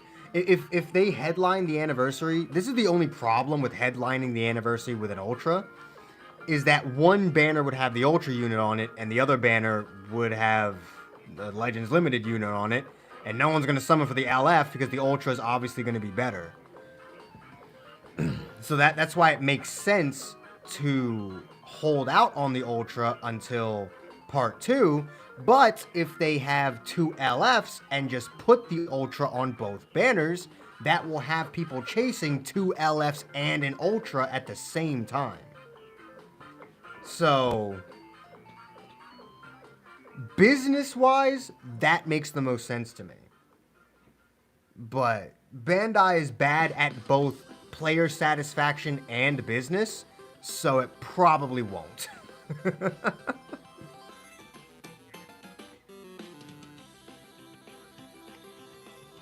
The fact that the game still exists is a fucking miracle. It's fucking...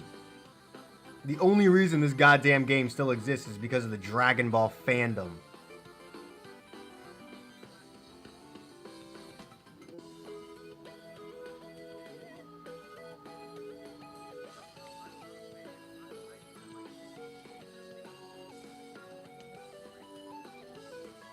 I just realized this thing has been here this entire time.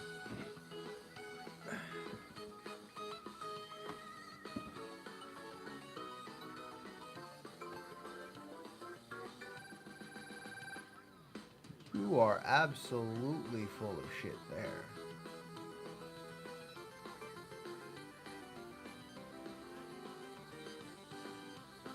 And now my stream's just broken. There we go.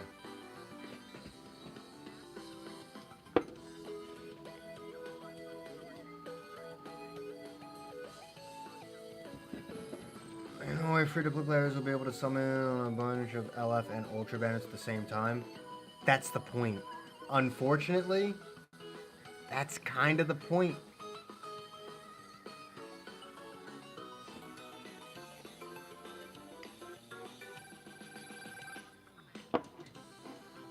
It sucks, but that's the whole point.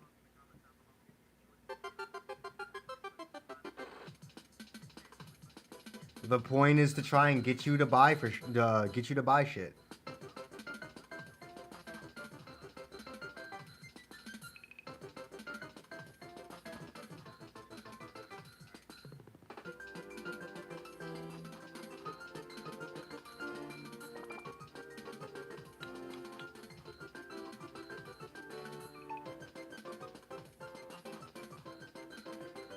Alright, I gotta edit this video real quick. Excuse-moi while I edit this video. If the fucking app ever wants to open. I mean, that'd be nice. Just, there you go.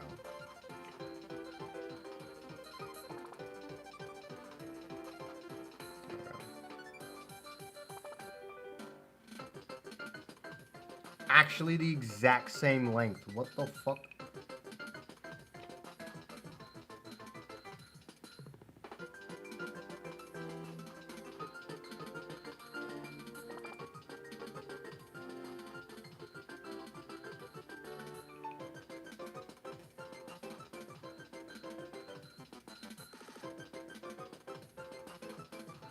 Hello?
Editing.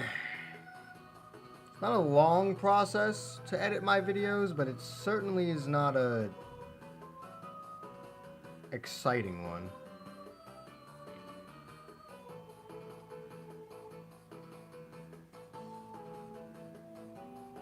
It's my favorite cover change animation?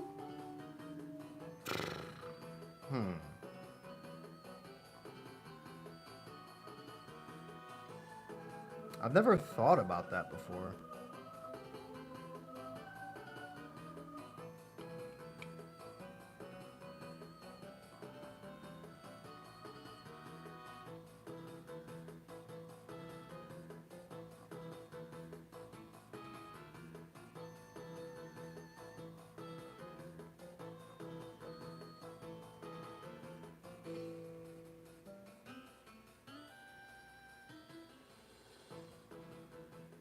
Stop doing that.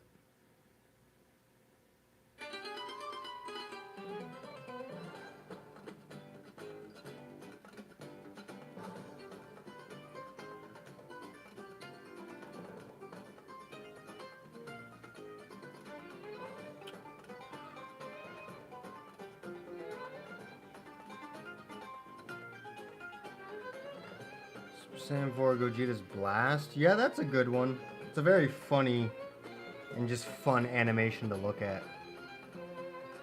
I might agree with that.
I miss playing Mario Kart music.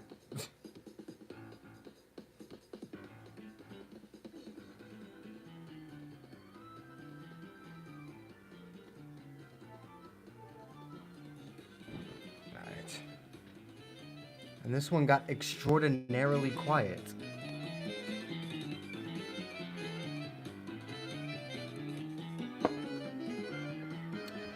I gotta wait for that video to export. God damn it.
Alright, sorry, I was looking at something.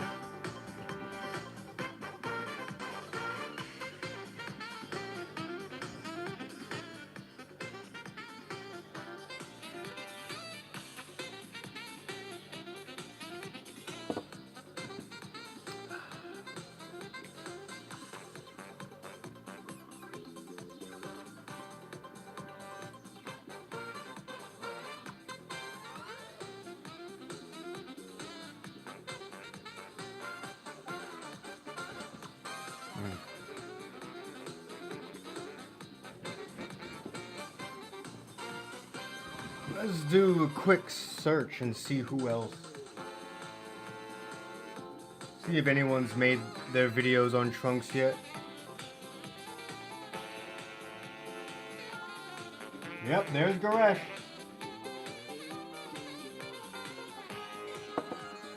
Hold up. I'm curious about what Goresh thinks of Trunks, because I'm not impressed. Super Trunks' Zenkai sales are now live in games. We're going to go ahead and take a look and break down exactly what he can do, if he's good, if he's not good. The last Zenkai character we got was Red Rose Goku Black. Obviously did not really live up to the hype that he was, you know, people were hoping he would have. His kit wasn't exactly the greatest, so coming off of that, it's kind of hard to be optimistic about the Super Trunks, but nonetheless, go ahead and take a look anyway here. Alright, so clearly he has way, way, way higher strike attack than Blast, so I expect his strike stat to be somewhere within like the 290s. I honestly wouldn't even be surprised if they just straight up bumped it over 300,000 strike attacks, because look how lopsided this is. this is a character that's going to straight up do 0 blast damage, so let's go ahead and see what we are dealing with here. Yeah, 291. Okay, actually, I was kind of hoping for a little bit more than 291. I was hoping for like 297, 298, something like that. But I'll definitely take that. That is a very high number after all. Keep in mind, Goresh has a few more boosts than me, so his stats are going to be slightly higher. The HP at 2.7 is pretty good. Defense is both over 180, which Because Goresh actually makes a point of maxing out every title that comes out. I could give two shits. is good enough. Obviously, That 2,000 difference in stats makes no difference at all. Blast attack is the one that suffers the most. You'll do like 3 more damage. 1,000 behind his strike attack. Just a very, very one-dimensional unit. That's not really going to be doing any sort of blast damage whatsoever here. Alright, well, I mean, it's good that he holds 2 strike cards for 2 reasons. One, because the strike card effect actually has feint on it. And then number 2, obviously the strike stat being just so high here. Okay, let's take a look at his actual abilities here. So yeah, they weren't going to touch this. This is...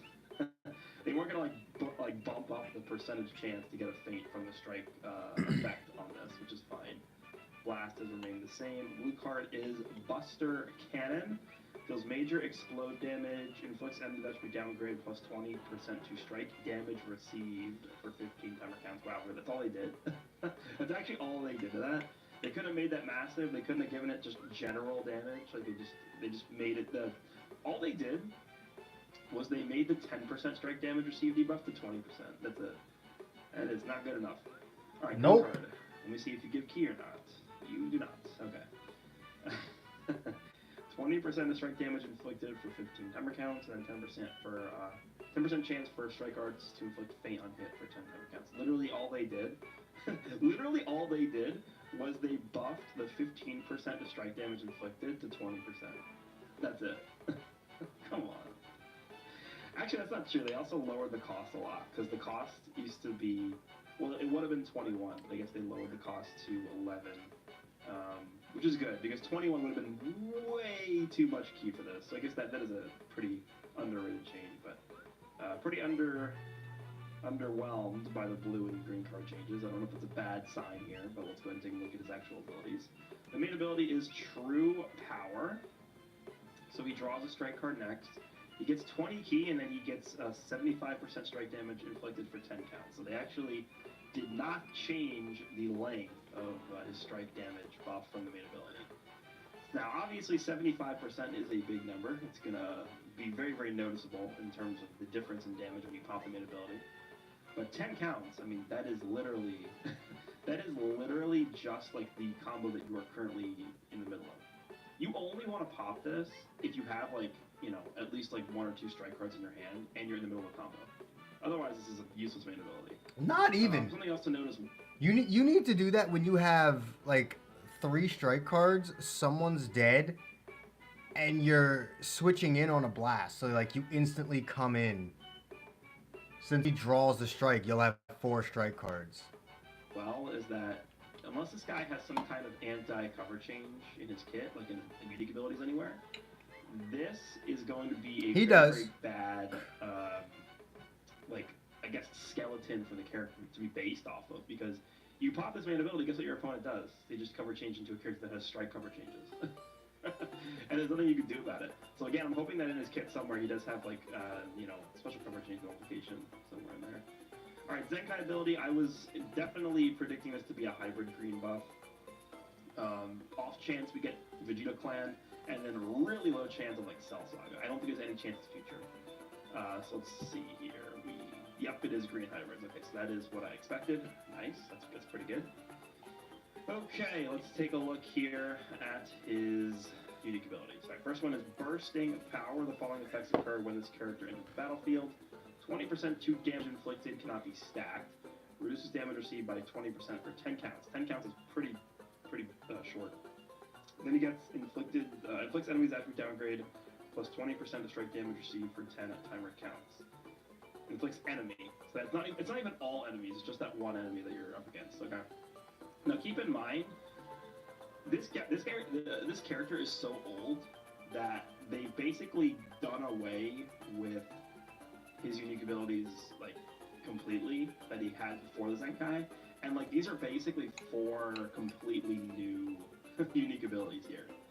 So this might look like a pretty bad unique ability, but keep in mind his unique abilities that he had before Zenkai were actually like not like they weren't unique abilities. Like it's like 30% to Q recovery when Vegeta is defeated. Like that's not a unique ability. That's it's like a 10% of a unique ability or something. Okay.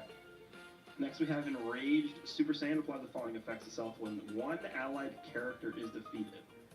So he gets card draw speed, and then he gets 40% to Q recovery. That is when one ally is defeated.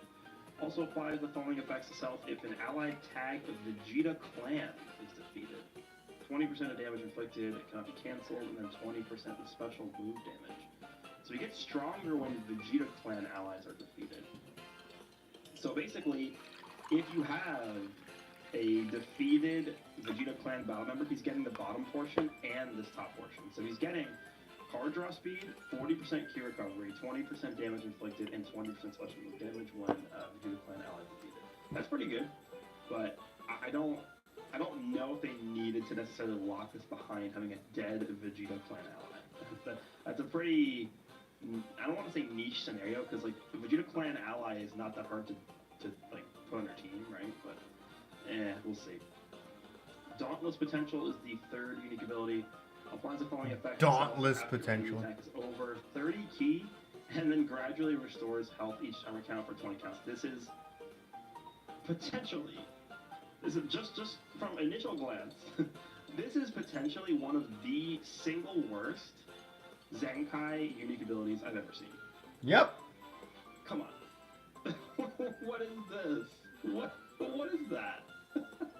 That's so bad. What? Okay. Strength at breaking point is the last unique ability. This unique ability has to be like gilded with like diamonds or something for this to be a good Zenkai. Alright, applies the following effects to self when battle starts. 30% damage inflicted, reduces damage received by 20%, and then, oh, there we go. Applies all effect, nullifies enemy special actions, activate when changing cover 45 counts. So he has 45 counts of special cover change nullification from the beginning of the battle. How long does it need to be for his main ability to go, to be activated? 15? So if you pop the main ability, like, you basically have a 30-second window where you can pop this main ability and it be very, very effective, because that 30-second window is going to allow you to be able to basically just pummel your Goresh isn't impressed either, and he shouldn't be, bruh. Like, I'm actually kind of mad. Special cover taking you, right? That's fine. It's solid. So in total, he's getting 20% damage here and 30% damage here. So assuming you don't have a dead ally, right? All he's getting is 50% damage inflicted, and then if you pop the main ability, he's getting 125% strike damage. It's okay. I mean, there's definitely certain situations where like an enemy switches into a blue unit, and you know they're sort of like boxed in versus his Trunks, and you can make him look really, really good. Like you could just pop your main ability, press a bunch of strike cards without sidestepping or doing anything like to delay the combo, and you can just take it out like right away. You basically snipe them out, right? And in that scenario, he's gonna look pretty good. But I think just looking at this guy's kit overall, it's very, very apparent that they were very scared of this, right? This feint mechanic on the strike card effect. And not only is it that, but it's also the fact that you can augment that with the green card ability by giving yourself an extra 10% chance to feint for 10 counts when you pop the green card. I feel like they probably saw like the different feint, like they probably play tested this guy for like 10 minutes saw that they were feinting the enemy a lot, and then they decided not to go all out with Zenkai, because this is like, Hey, they don't this test is the unique shit. ability that they actually You're giving them set too much up credit. to They really just draft up, suck and at they making actually Zenkais put this now. in the game. This Dauntless Potential. You think it's a good name for this unique ability, Dauntless? This is like the worst unique ability I've ever seen in my life. Like, it's actually terrible. This is like a 2018 unique ability or something. It's so bad. Okay. So, I mean, I think the only time you're going to really see this guy perform really, really well is if you have a dead Vegeta Clan ally. Honestly, it's not even a dead Vegeta Clan ally, because you can go without the 20% damage and the 20% special move damage. The card draw speed and key recovery, I think, is what's really going to make this guy way better. So, just having one dead ally... What the hell is happening right now? now? Look at least a little bit better, so... that's what we got here with Super Trunks. Again, I think if he did not have this, and he did not have this right here, this guy would have been... They would have definitely felt more comfortable making the Zenkai way stronger. There's no doubt in my mind that's the reason why they did this. So, let me know down below what you guys think about this Super Trunks Zenkai. I believe we should probably have a new piece of equipment as well. You mean preparing video, you bastard? Yeah, this is it right here. Just my way to build team solidarity. Alright, what is this? Health restoration, Nigga, what? key recovery, and base critical for God Key. That sounds very bad. Is this the new PvP equipment? Yeah, I think so. That does not sound great. Base critical on equipment is very bad. Base key recovery is okay, and health restoration can be good, depending on who you give it to. I don't think health restoration and base key recovery alone on an equipment is going to be good enough to give to a character. Granted, how many good equips we have in the game now? I do not see this equipment being useful. I just don't. We have any new Awaken equipment? Let's see. Never mind. I'm not uploading shit. USTR is resetting, so we should have one. No, actually doesn't look like we do have one. Okay, so that's the only... Alright, well, Goresh is just as disappointed in Trunks as I am. Apparently, I'm not uploading my video breakdown of him because my phone wants to be fucking retarded.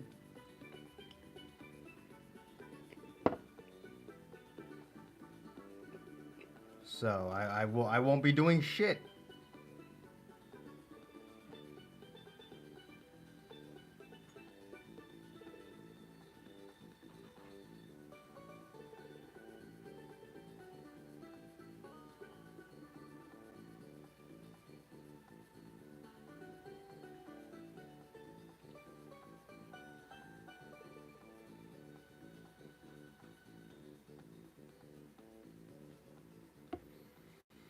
Yes, I fucking despise how the Legends community uses the word mid.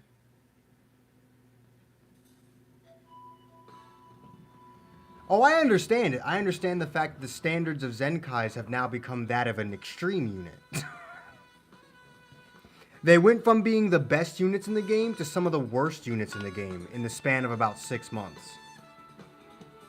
Well, not 6 months, about a year. In about 1 year's time, Zenkais went from the best units in the game to some of the worst units in the game. Units that are not so overtly bad that they're just unusable in every situation, but there's no reason to ever use them ever in any scenario that is not just a Zenkai buff.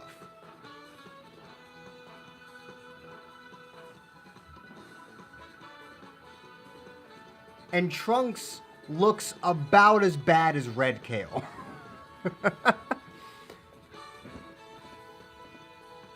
A little bit better because he nullifies special cover change, and he has the assets in his kit that allow him for about 10 timer counts to look really good. Whereas Red Kale doesn't look good at any point. At least Trunks can look good for 10 counts. And that'll be it. Provided you pop his main ability before his cover change nullification ends. If you do that, he looks really good. So long as you meet the following conditions. 1. You pop his main ability before his cover change notification ends. 2. You have an entire hand of strike cards. And 3. At least one person is dead, so he has card draw speed. If you meet all 3 of those conditions, he can look really good for 10 timer counts. For the rest of the battle, or if you don't ever meet those 3 conditions, he will be as bad as Red Kale, just with a bit more damage.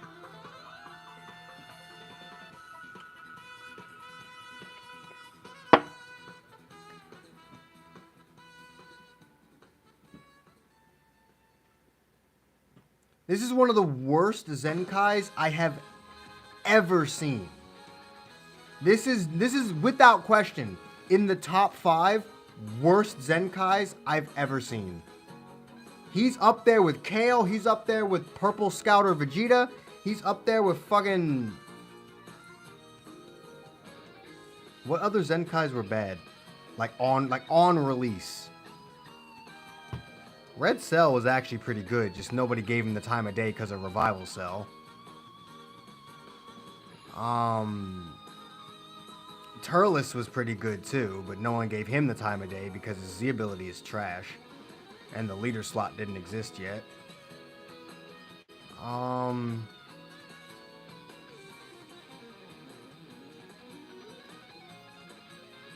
There's got to be a 4th Zenkai that was just absolutely terrible. Yellow Goku Black is actually pretty good. At least he was. He was more useful as a defensive unit, though.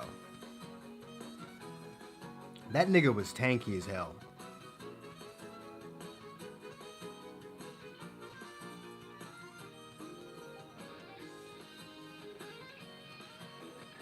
He wasn't awful, but... all the Zenkai X, I don't agree with that at all. Red Nappa was really good. Blue Frieza was really good. Ginyu was really good. Krillin wasn't overtly useless. What else was there? The only thing that killed Raditz was that card draw thing that he has. If he didn't have that, he would have been really good. Like, most of the EX Zenkais have all been pretty decent. The only ones that I didn't like were the Yellow Scouter Vegeta. And...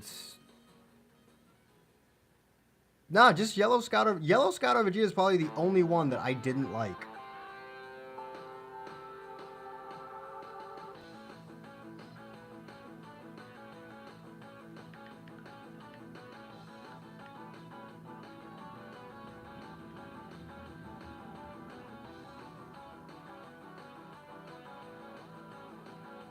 They apparently really fucking hate Scouter Vegetas.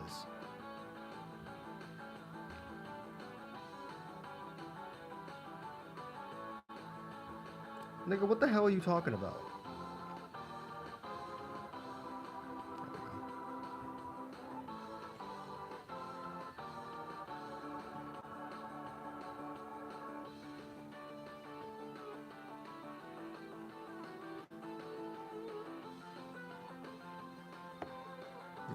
I've almost never had a problem with the EX Zenkais. They've all been good.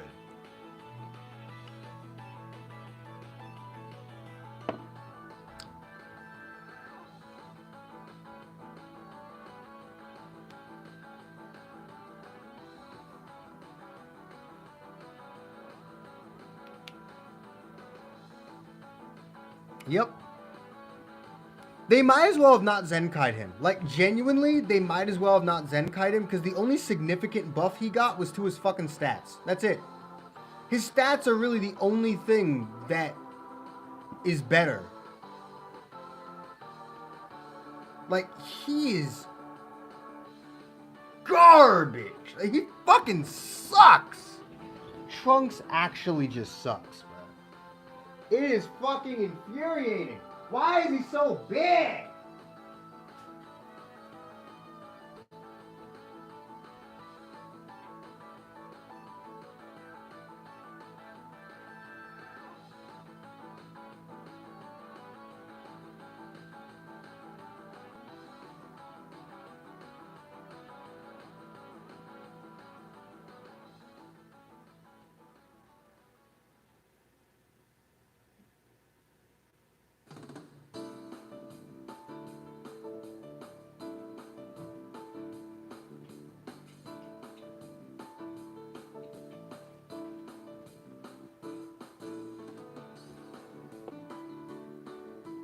Man's got disrespected.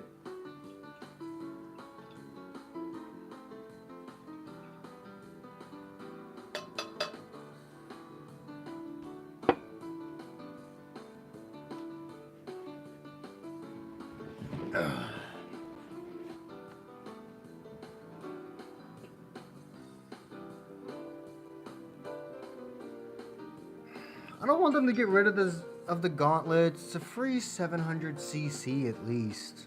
I mean,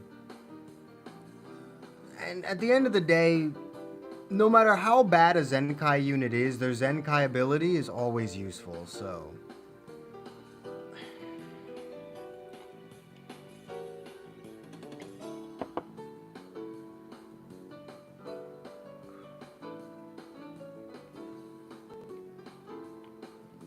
Ever since they started making Zenkais free, each Zenkai seems to just get worse and worse.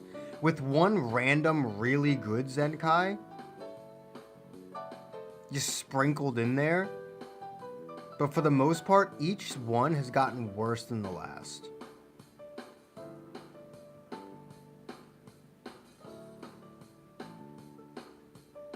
While Rose isn't worse than Kale, he's about as useful. Rose will never be anything more than a Zenkai buffer. That's all he'll ever be. The instant God Key has access to a more accessible red unit, he will forever be a bench unit. The second God Key gets access to a better and more accessible green unit, even LF Super Saiyan Blue Vegeta will likely be relegated to bench. Once we get a green God Key unit that is better than Topo, normal 1% sparking, Vegeta is not going to be on that team anymore. He will be a Zenkai buffer. Unless you have him like really high starred. Or just don't pull the other unit.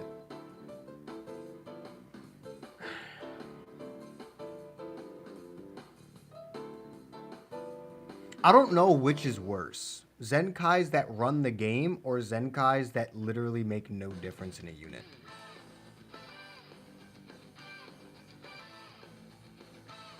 Because while Zenkais that run the game fuck up the balance, which can affect people's enjoyment of the game, Zenkais that literally don't do anything for the unit feel more infuriating.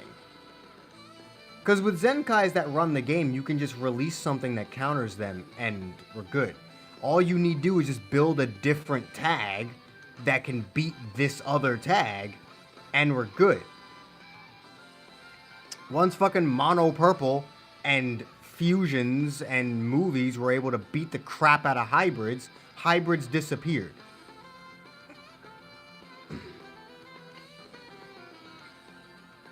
But when it comes to Zenkais that make no difference in the unit, you essentially just permanently kill the unit. They will never, ever be anything more than a bench unit.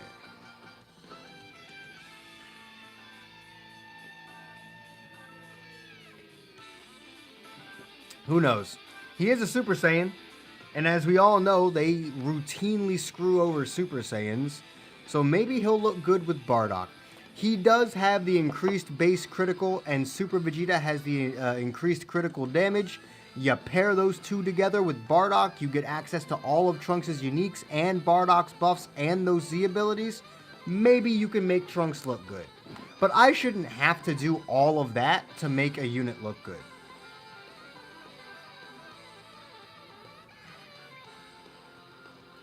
I wouldn't say that. The LFs are definitely good. Like, Super Vegito is very good. Vegeta is good. They're just not what they used to be. Ever since Goten, they just haven't been what they once were.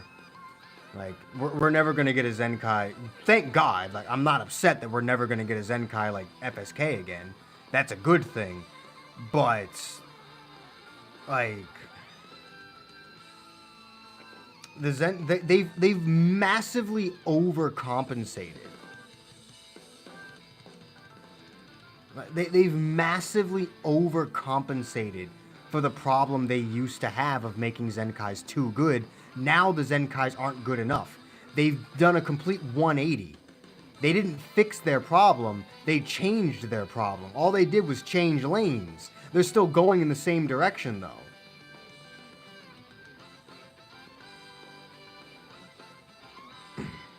We went from them being too good to them not being good enough.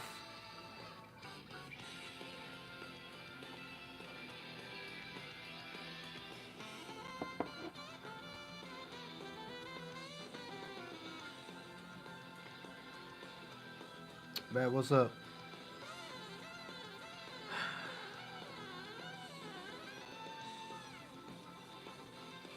I'm gonna... Curious what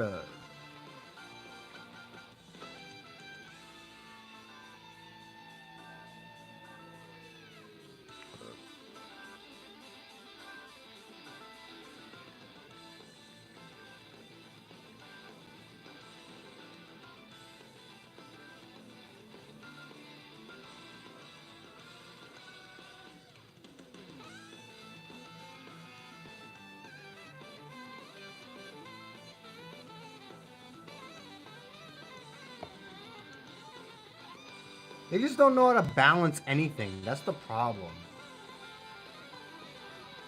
I actually like Purple Janemba.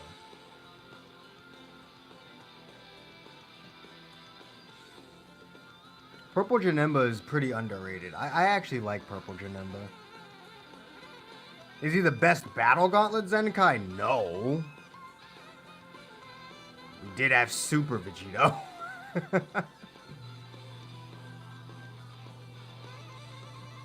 But I like Janemba. Feel like he could have gotten used more. I mean, even I only use him for Zenkai buff. I mean, even I don't use him the way I should. But it's mainly because I don't run regen. So for me personally, he's nothing but a Zenkai buff because I don't fucking run regen.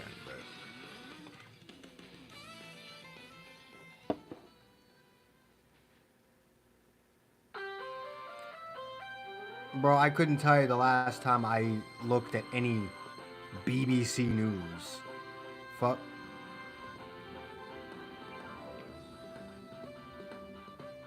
All the banners already ended. I went into the summon screen earlier today and I was like, what? Where did everything go? Literally the only thing that's here is the All-Star banner. All the banners already ended. We should be getting an LF next week, I think.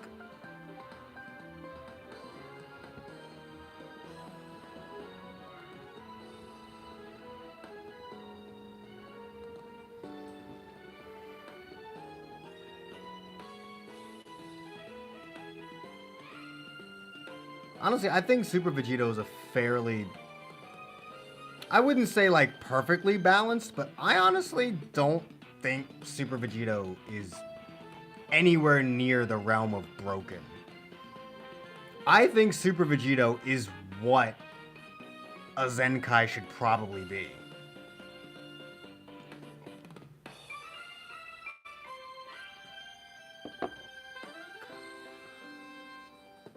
Maybe not as good as Super Vegito, but around that level.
No, Rose should have been better. Rose had a level of hype to him, and when you're dealing with hype, you kind of need to make them good.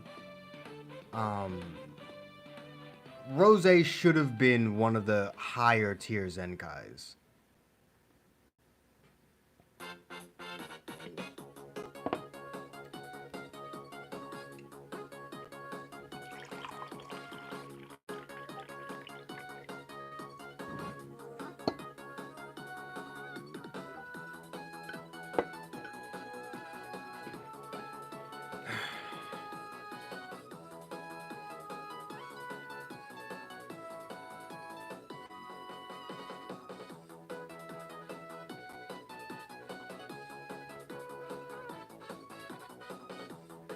There are definitely Battle Gauntlet fucking... I don't think Janemba's perfectly balanced. I think Janemba could have been better.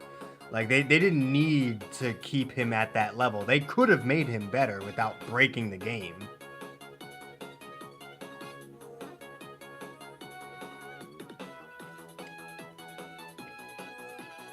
I like Janemba, but he certainly is not the... You know, the pinnacle of balanced Zenkais. I think that's Super Vegito. I think Super Vegito is the absolute maximum of what you can do with a Zenkai and still have them be in that balanced realm. And I think most Zenkais should be around that level. Like, between LF Super Saiyan Blue and LF Super Vegito should be your average Zenkai. And then LF...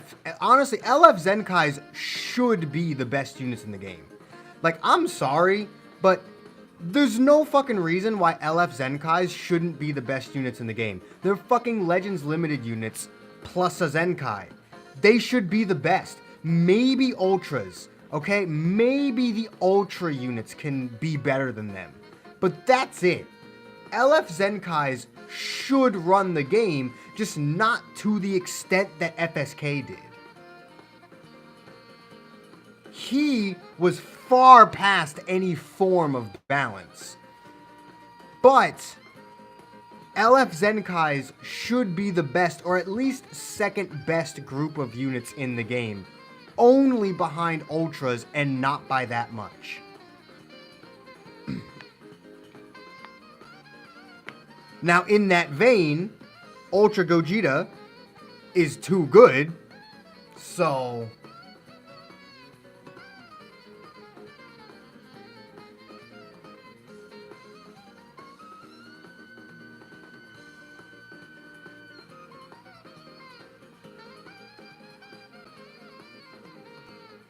Again, they wouldn't be as good as FSK.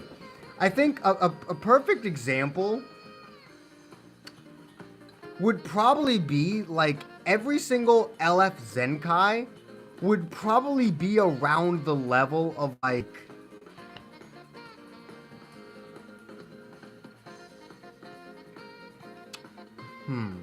I'm trying to think of someone that, like, on release was really good and lasted a long time, but was never, like, considered broken.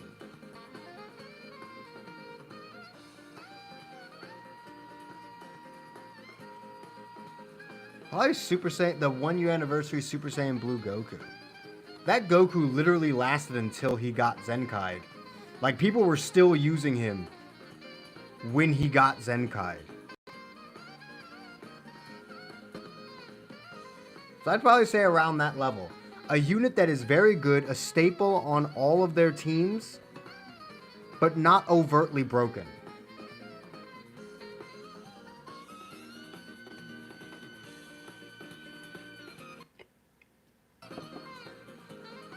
See, here's the thing. You're trying to mix this hypothetical world with the real world. You're trying to mix this hypothetical perfect world with the extraordinarily flawed real world. I'm presenting a hypothetical situation here, and you're trying to bring what actually goes on into it.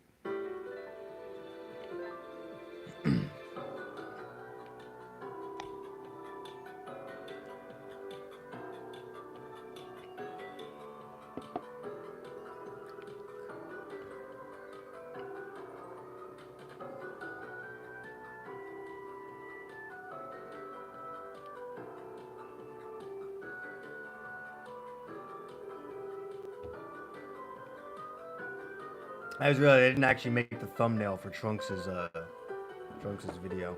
This video is going up like an hour after I fucking record it. Some bullshit like 30, 40 minutes. I'd say Majin Vegeta or UI Goku. Possibly LF Rose. I don't think LF Rose needs it, but I feel like Bandai would do that because they're fucking stupid.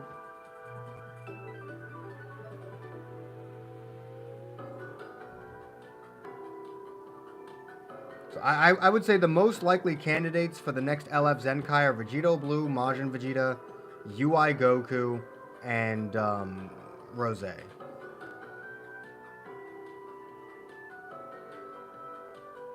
Who fucking told you, bitch?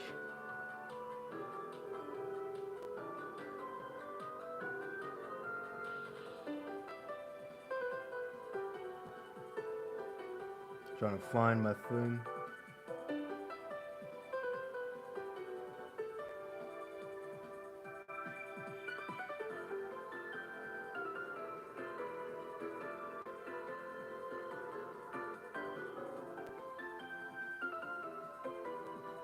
I'm not even gonna lie, like, I don't know a lot about programming, but I know good and goddamn well that a platinum equipment is far easier to program than a whole ass Zenkai. Like, I bet my life on the fact that a Zenkai takes far longer to do than a fucking platinum equipment.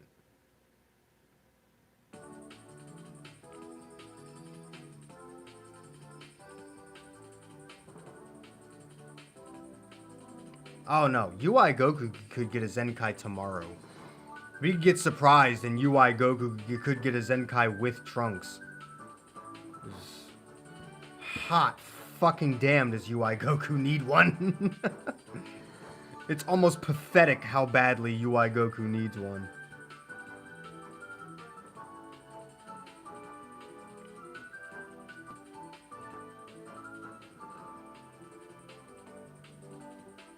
Or like one of the most top tier platinum equipments in the game.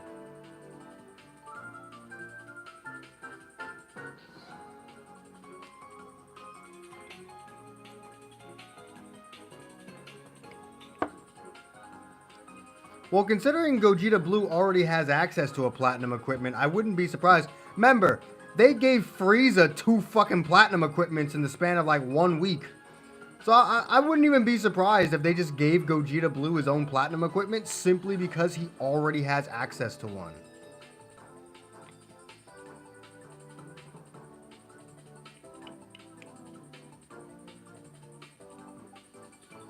I mean, he was fine on release, but then about 3 months passed and we were like, oh, yeah, he sucks.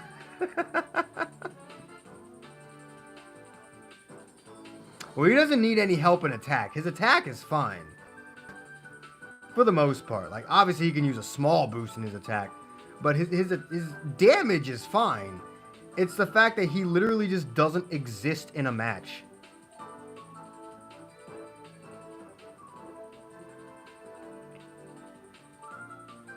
Like, his inclusion in a match literally means nothing. When you bring UI Goku in a fight, you essentially have 2 units on your team.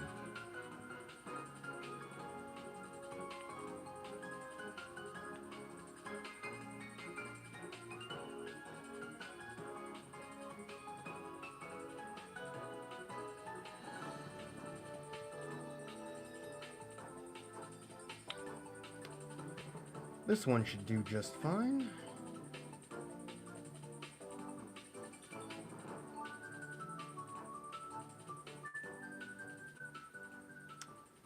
Yeah, of course. All right, fine.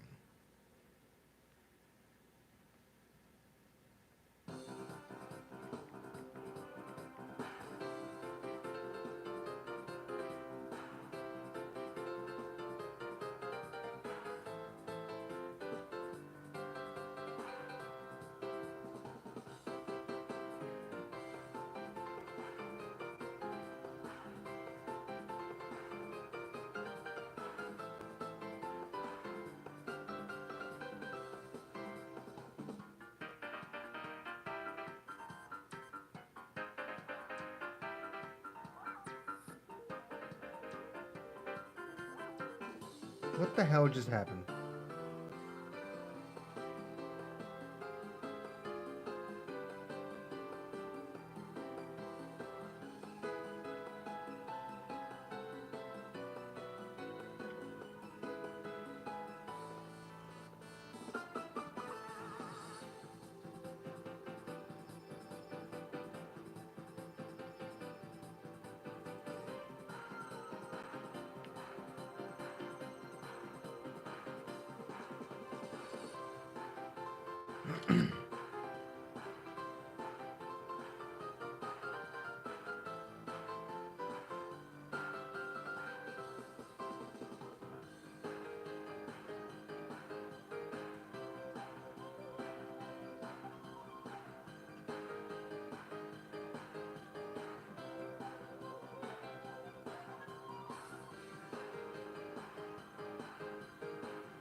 Vegito Blue doesn't need a Zenkai, he needs a platinum equipment.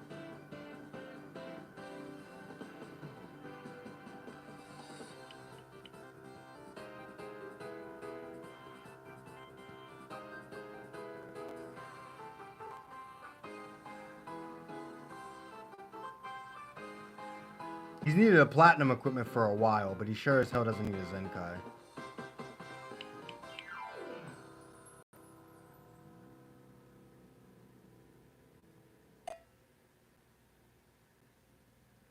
Who told you to speak shit?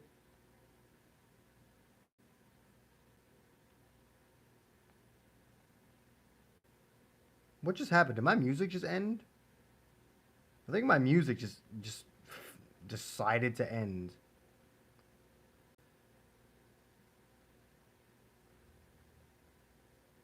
All right then.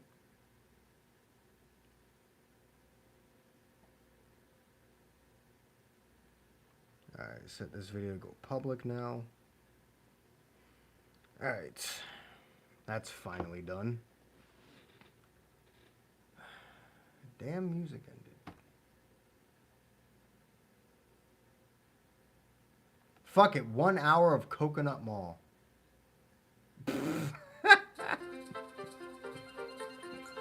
Fuck it! Is this empty? Yeah, it's empty. Okay.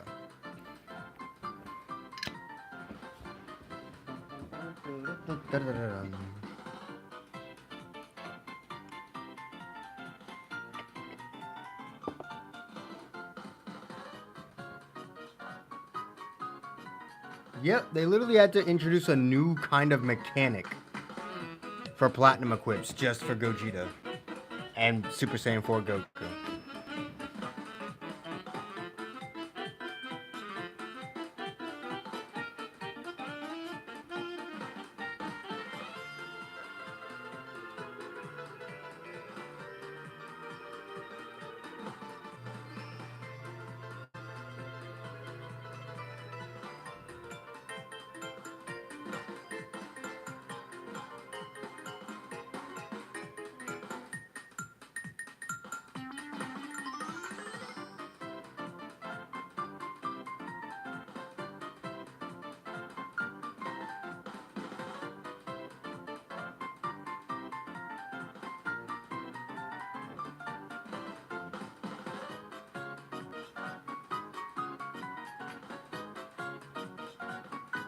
Alright.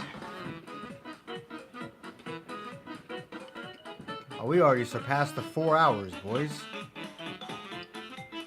Or the 3 hours. 4? What the fuck? 3. No. 3 hours.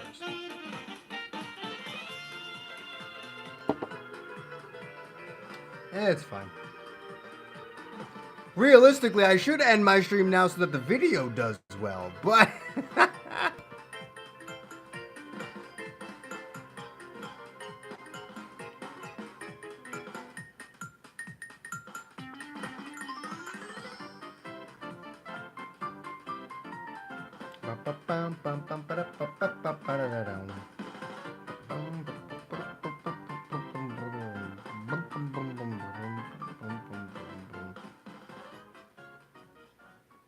I don't even think he belongs up there.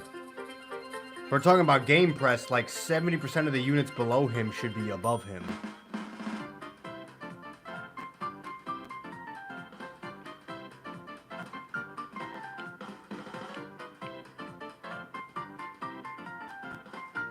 There's so many apps open. Jesus.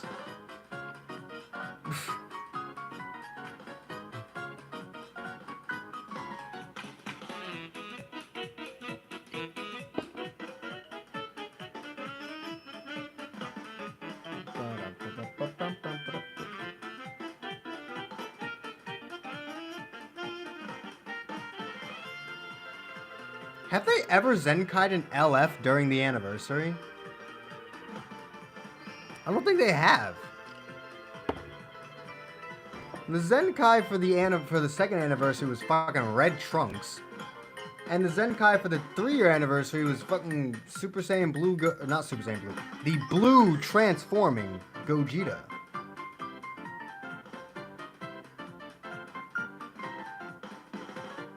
I don't think they've ever actually Zenkai'd an LF during the anniversary. They've Zenkai'd an LF during every celebration except the anniversary. What the fuck? We got one for user celebrations. We've got them for day celebrations. We've got them for the Legends Festival. But we've yet to get one for the anniversary. What the fuck?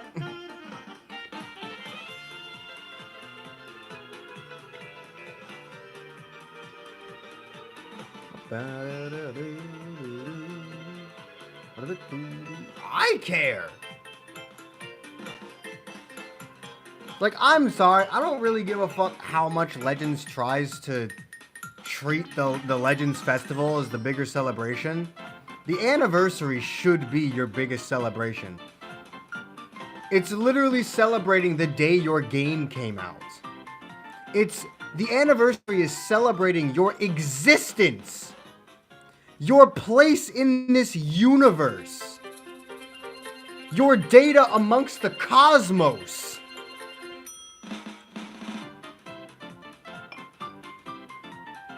The Legends Festival is just the end of the year. We get that every year.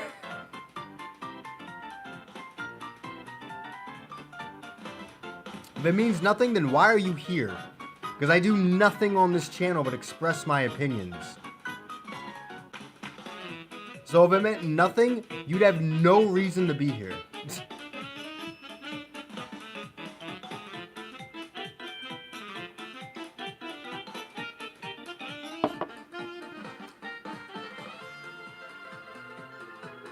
Boys, we have a problem. I just finished round number 2 and I don't feel anything. Like, genuinely? I don't feel... How have I gone through 6 glasses and not felt a damn thing? Huh.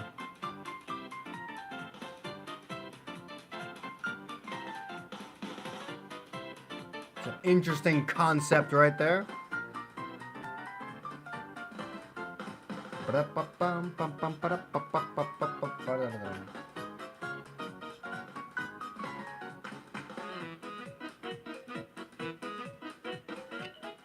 Bro, there's actually a good chance that people skip the anniversary banners just to summon on the Frieza and Whis All-Star banner.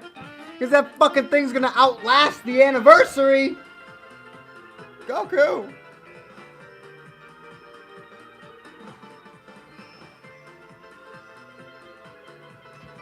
It's dumb, bruh. You're not wrong. Maybe my body is just finally starting to get used to all this fucking alcohol that I consume. Which is a problem. That's a sign that I need to stop drinking. When my body starts getting used to the shit, that's a sign that I need to stop. So I'll stop when I finish this bottle.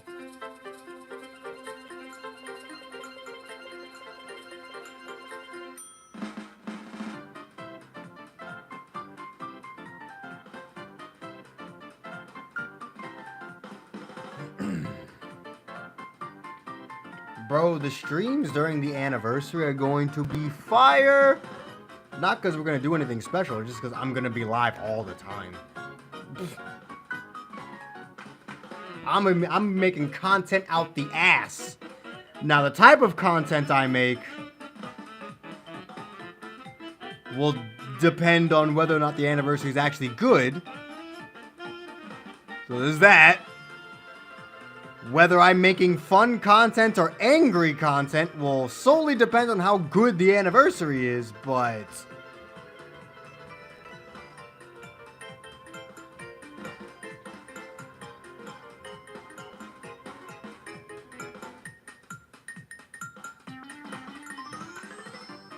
I mean, let me see. Let me see how many All-Star banner units I have on my active teams right now.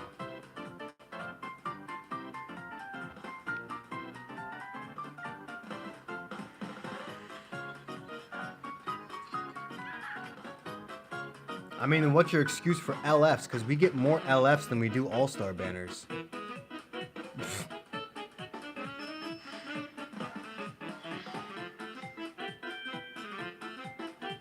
Alright, so there's 1, 2. All of you are step-ups. 3, 4, 5, 6. You're a free unit. So out of the 7 teams that you can make right here, 6 of them have at least 1 All-Star unit.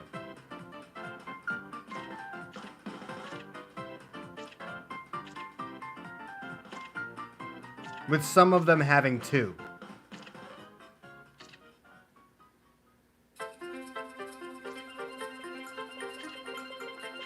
My boy, you might be full of shit.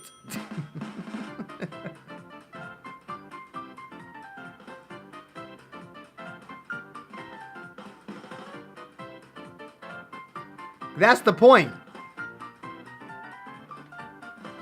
LFs don't always make all that much money. You honestly expect me to believe that Bardock made them fucking tens of millions? You expect me to even believe that Jiren made them fucking bank? They were just fucking... They were making so much money that they could just fucking toss it out the window? No. No.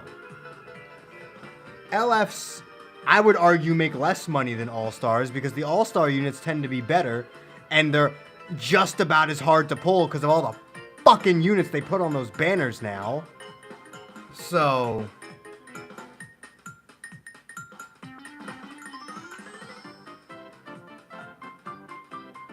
You're right. You would be full of shit if you said Gogeta was worse than Goku.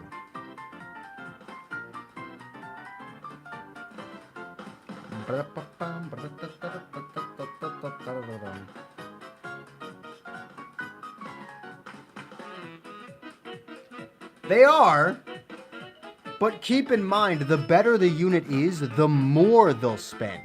So they'll spend on the LFs, but they're spending more on the All-Stars. They just want to pull the LF a few times. They're trying to max out the All-Stars. Remember that. Niggas just trying to get 6, 7, maybe 9, 10 stars on the LF. They're trying to 14 star the All-Stars. They're going to make more money on the All-Stars.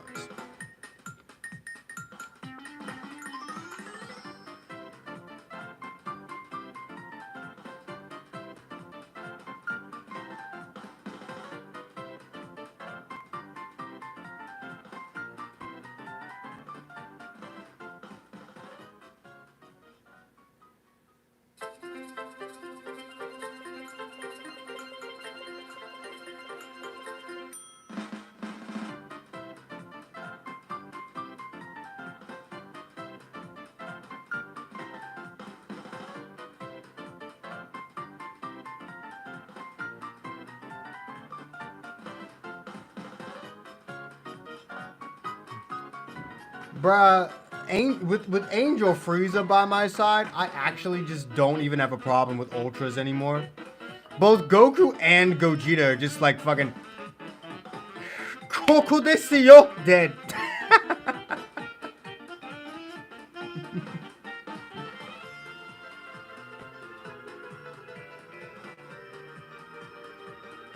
Just green card, super, vanish, Main ability, your whole team is dead.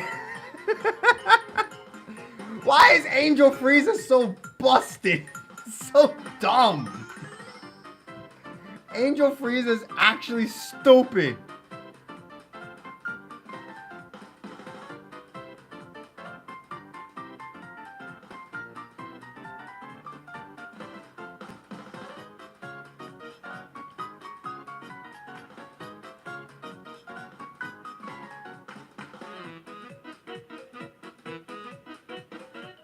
Honestly, I'd say Evolution Blue Vegeta has more real infinite ki than Goku. Goku only has infinite ki provided you keep actually having, like, all these damn green cards. One green card, sure, but you need like 2 in your hand at all times.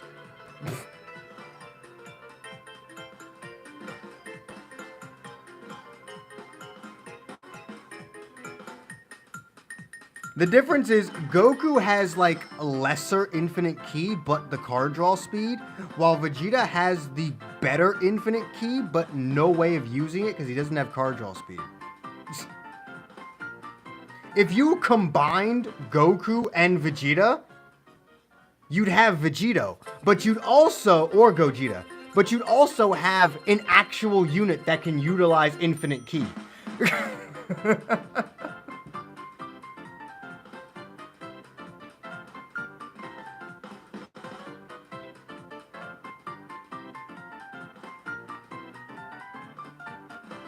Goku has infinite green cards. There's a difference.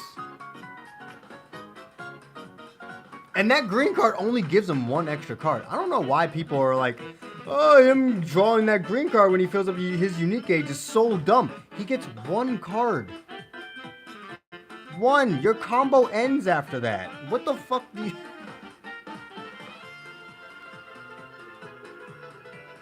His combo literally ends after you use that card he draws from his green card. Like, what?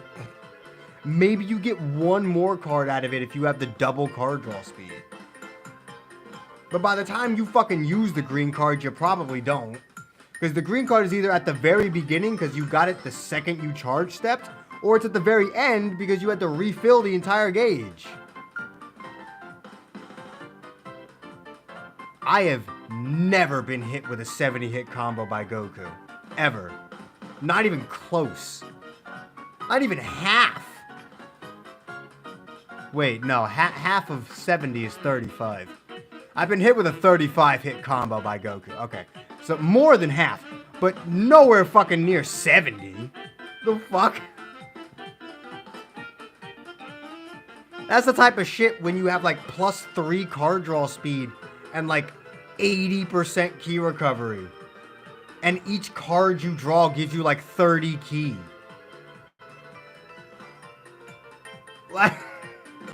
That's the type of shit he'd have to be doing to do an average of 70 hits. A bare minimum of 70 hits. You do realize that if that's his minimum, his average would be a 99 plus hit combo, right? You do realize that his average combo would be like 150 hits. Or somewhere between like 120. If his bare minimum is 70, that means his average is around 120 to 130. You're expecting me to believe that you routinely, every single time you face him, on average get hit with a 130 hit combo? First of all, no. That's like a 30 timer count combo.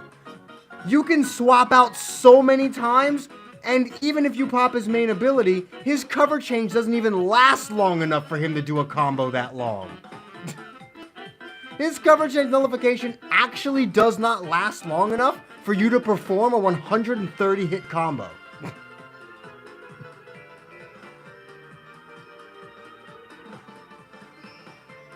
That is an actual 30, possibly even 40 timer count combo.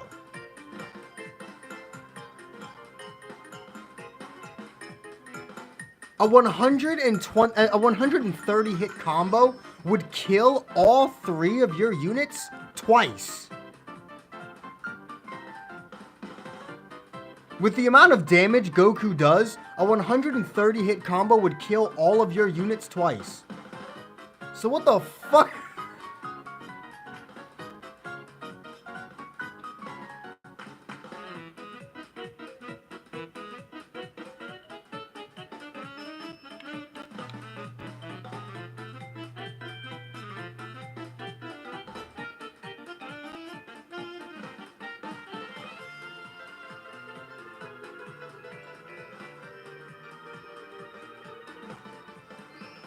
No, every time I fight Gokus, they do enough damage for their combo to only be like 7 cards. If you're the one who's fighting 0-star Gokus, if they're actually landing 100 hit combos, because that would imply that they're doing no fucking damage at all. That Goku would have to be doing like 1% with each card to actually manage a combo that long. When most units can kill any unit despite how many times you swap out within a 50-hit combo. The Gokus I fight do damage. The Gokus I fight, their combos last like 7 to 10 cards because they actually do damage.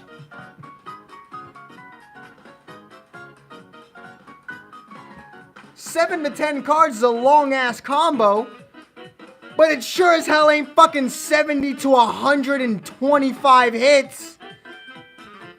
If 70's the minimum, the maximum would be double, so it sure as hell is not 140 hits.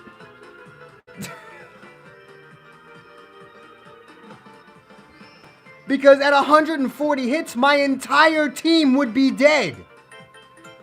He does the damage to 5 to 6 card most units in the game.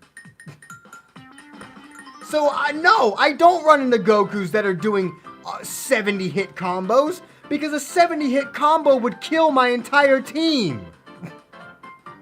All 3 of my units would be killed by an Ultra Goku 70 hit combo. That combo would do around 10 million damage. Like, what the fuck? His combos don't fucking last that long, bruh. They're like 10 cards, max. Which is a long-ass combo.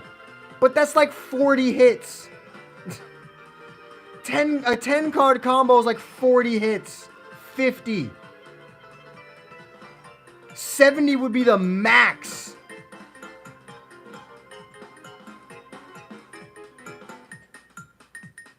No, you're just fighting niggas that don't know how to fucking build an Ultra unit. While I'm not saying it's impossible for Goku to reach a 70 hit combo due to his kit, if he's reaching that number, that means his damage is awful. That means he is doing no fucking damage to you.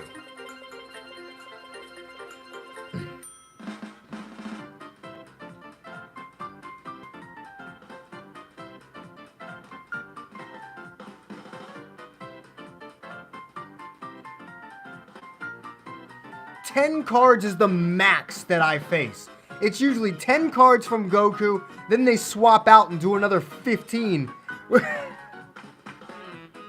What normally happens with me is I'll have a unit do like 8 cards, then another unit comes in, does like another 5, then Goku comes in and does like another 10. That's usually how I hit 70, 80, 90 hit combos. But it's not Goku by himself doing that. It's the entire team.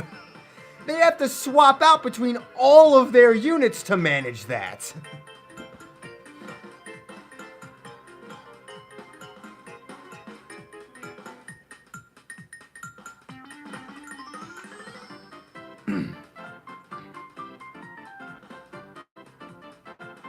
And I almost never end up in that situation with at least one character dead. Every single time, at least one character dies from that.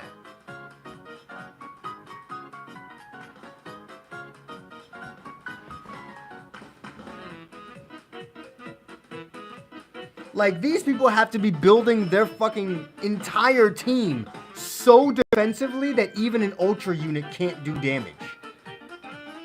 It has to be pure 115% defense. Just across the board. No offensive prowess whatsoever for Goku by himself to even be capable of reaching that number. Because he simply would not do so little damage that you would ever see that number. Goku's damage is not that bad. In order for you to hit a 70 hit combo without killing anybody, your damage just straight up has to be terrible.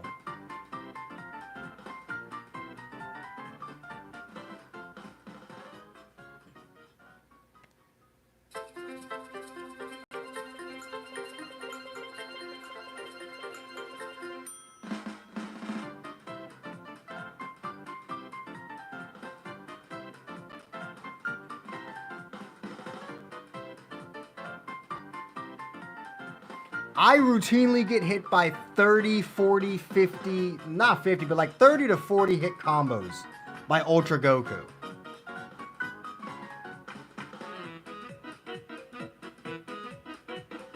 That's around the average that I see with Ultra Goku if he comes in with full ki and a full hand of cards, which is rare.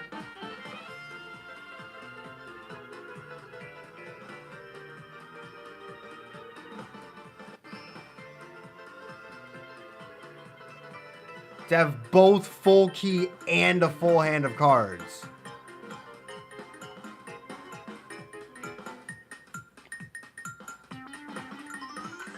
And already have one of those cards be a green so that he can draw another one when he fills up his unique gauge and keep the combo going even more.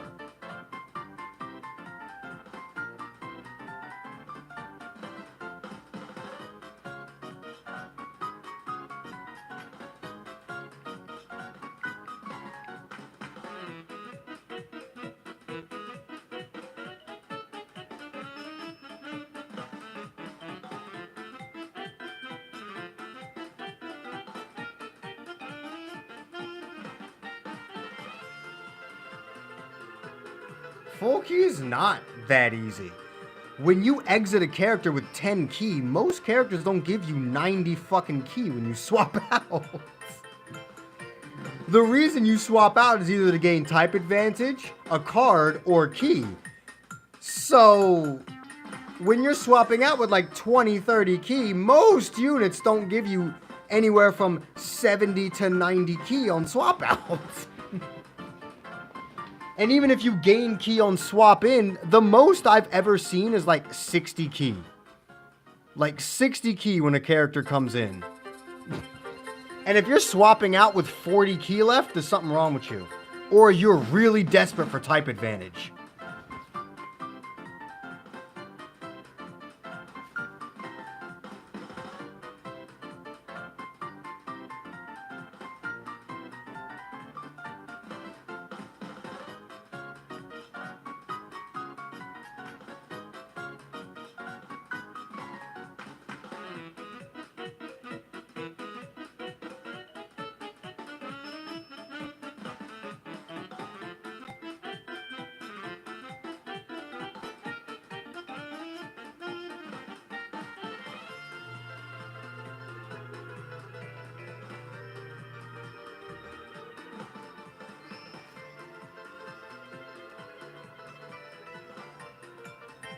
The only times you're gonna swap out with anything less than like 20 ki is when you need type advantage.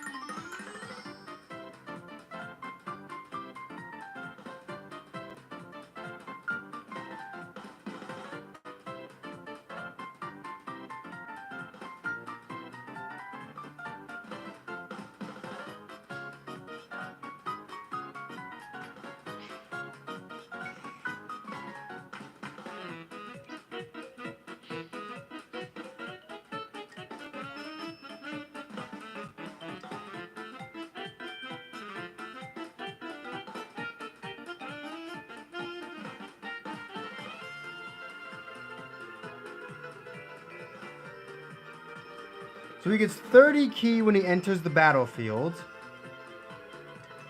40 ki from the green card, and then has a ki recovery buff. Then he gets 40 ki off the main ability. So let's just go for the absolute maximum amount of ki he can gain in one sitting. So let's say he swaps out from Vados. Vados gives like what, 40 fucking ki? Some outrageous bullshit. And let's say you instantly pop the main ability because you cover changed, or not cover changed, but you swapped out on a blast card. That would give you full ki. Because 40 plus 30 plus 30 is 100. It's actually over 100. It's 120. No, that's 60, not 40. Why did I think Vados... Why did I just for 10 seconds think Vados gave you 60 ki? What the fuck? He has 40 ki. 40 plus 60 is 100. I was right the first time. Why did my brain go stupid? So it's like, that... He can get it then.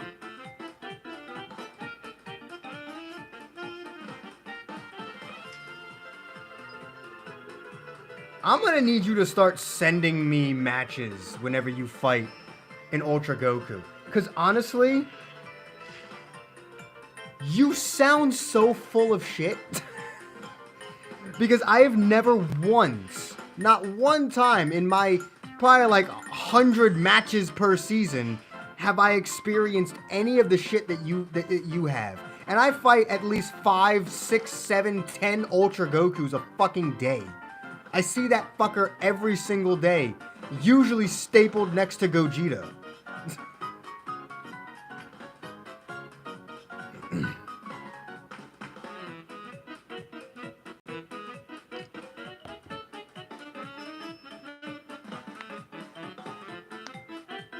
He's always either stapled next to Gogeta on fusions, or he's on God Ki. I hardly have... I mean, I've seen him on Universe Survival Saga, but it's certainly not the main team I see him on.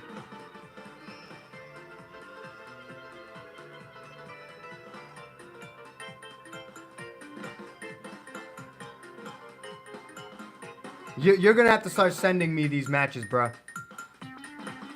Because there is a 0% chance that I believe a word that is coming out of your keyboard right now. Like, there is a negative chance that I believe a single word that is coming out of your keyboard.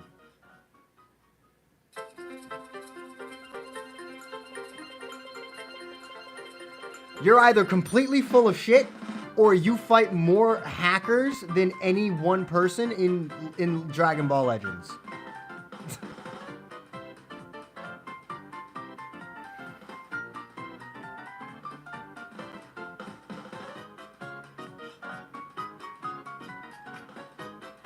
I need to see proof of that shit.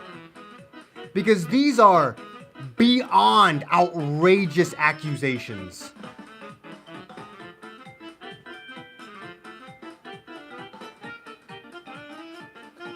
The Ultra Gokus I fight are not even in the same realm of existence as the ones you apparently fight.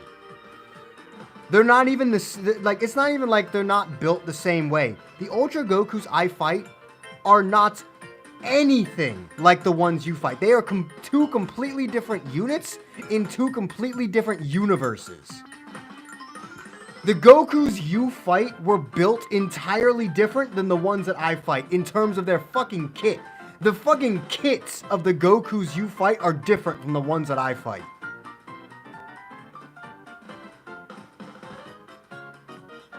You are fighting an entirely different dimension of unit. You're finding some fucking Earth 576 Ultra Goku that was just built to be incredibly stupid. You've accessed the fucking multiverse. Like, 'cause I've never fought it and I've never seen it. And I watch a lot of Dragon Ball Legends content from other creators. I've never watched or seen anything that you've said. I watch so many YouTube videos. I watch fucking GodTube matches. I have never once seen anything that you have said. You have fucking unlocked the multiverse.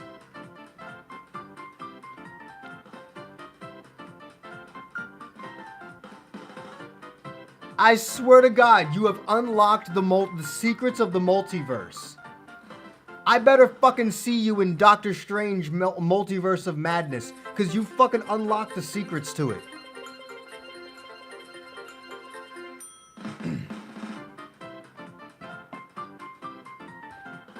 By the way, doesn't that movie come out in like a week and a half? Oh no, it comes out in a month. It comes out in like 5 weeks. About like 5 weeks.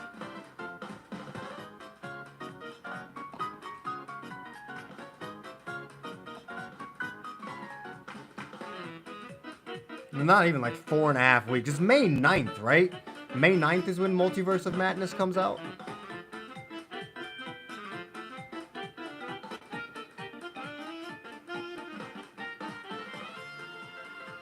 I said Doctor Strange, dumbass.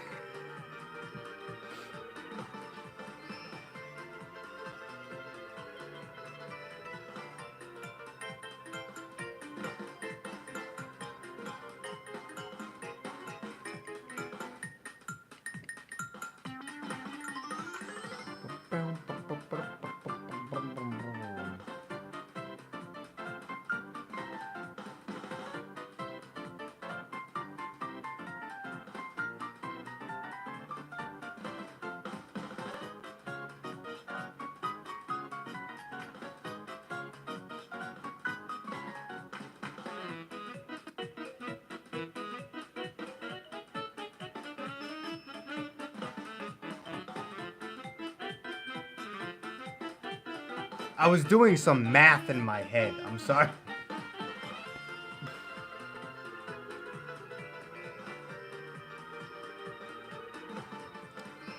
Yeah, and one can also has the magical abilities to destroy the universe.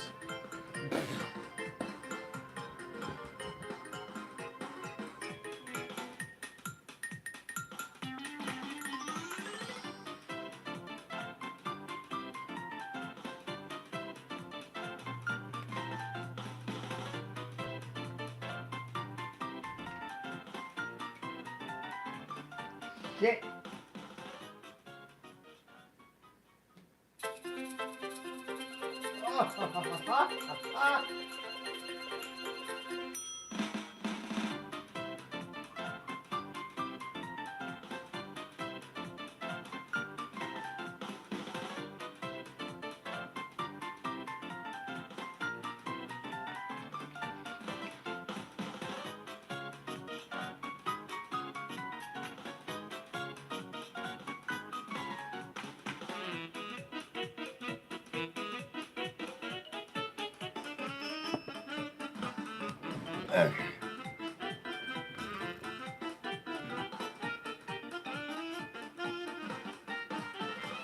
Now, I find a lot of Ultra Gokus in my Frieza video. I think I find at least like 3 or 4 of them.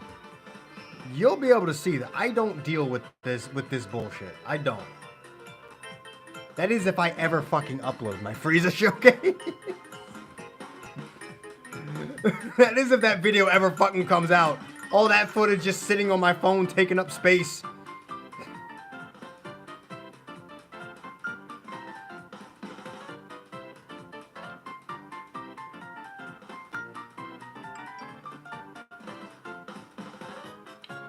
But I am going to end thing.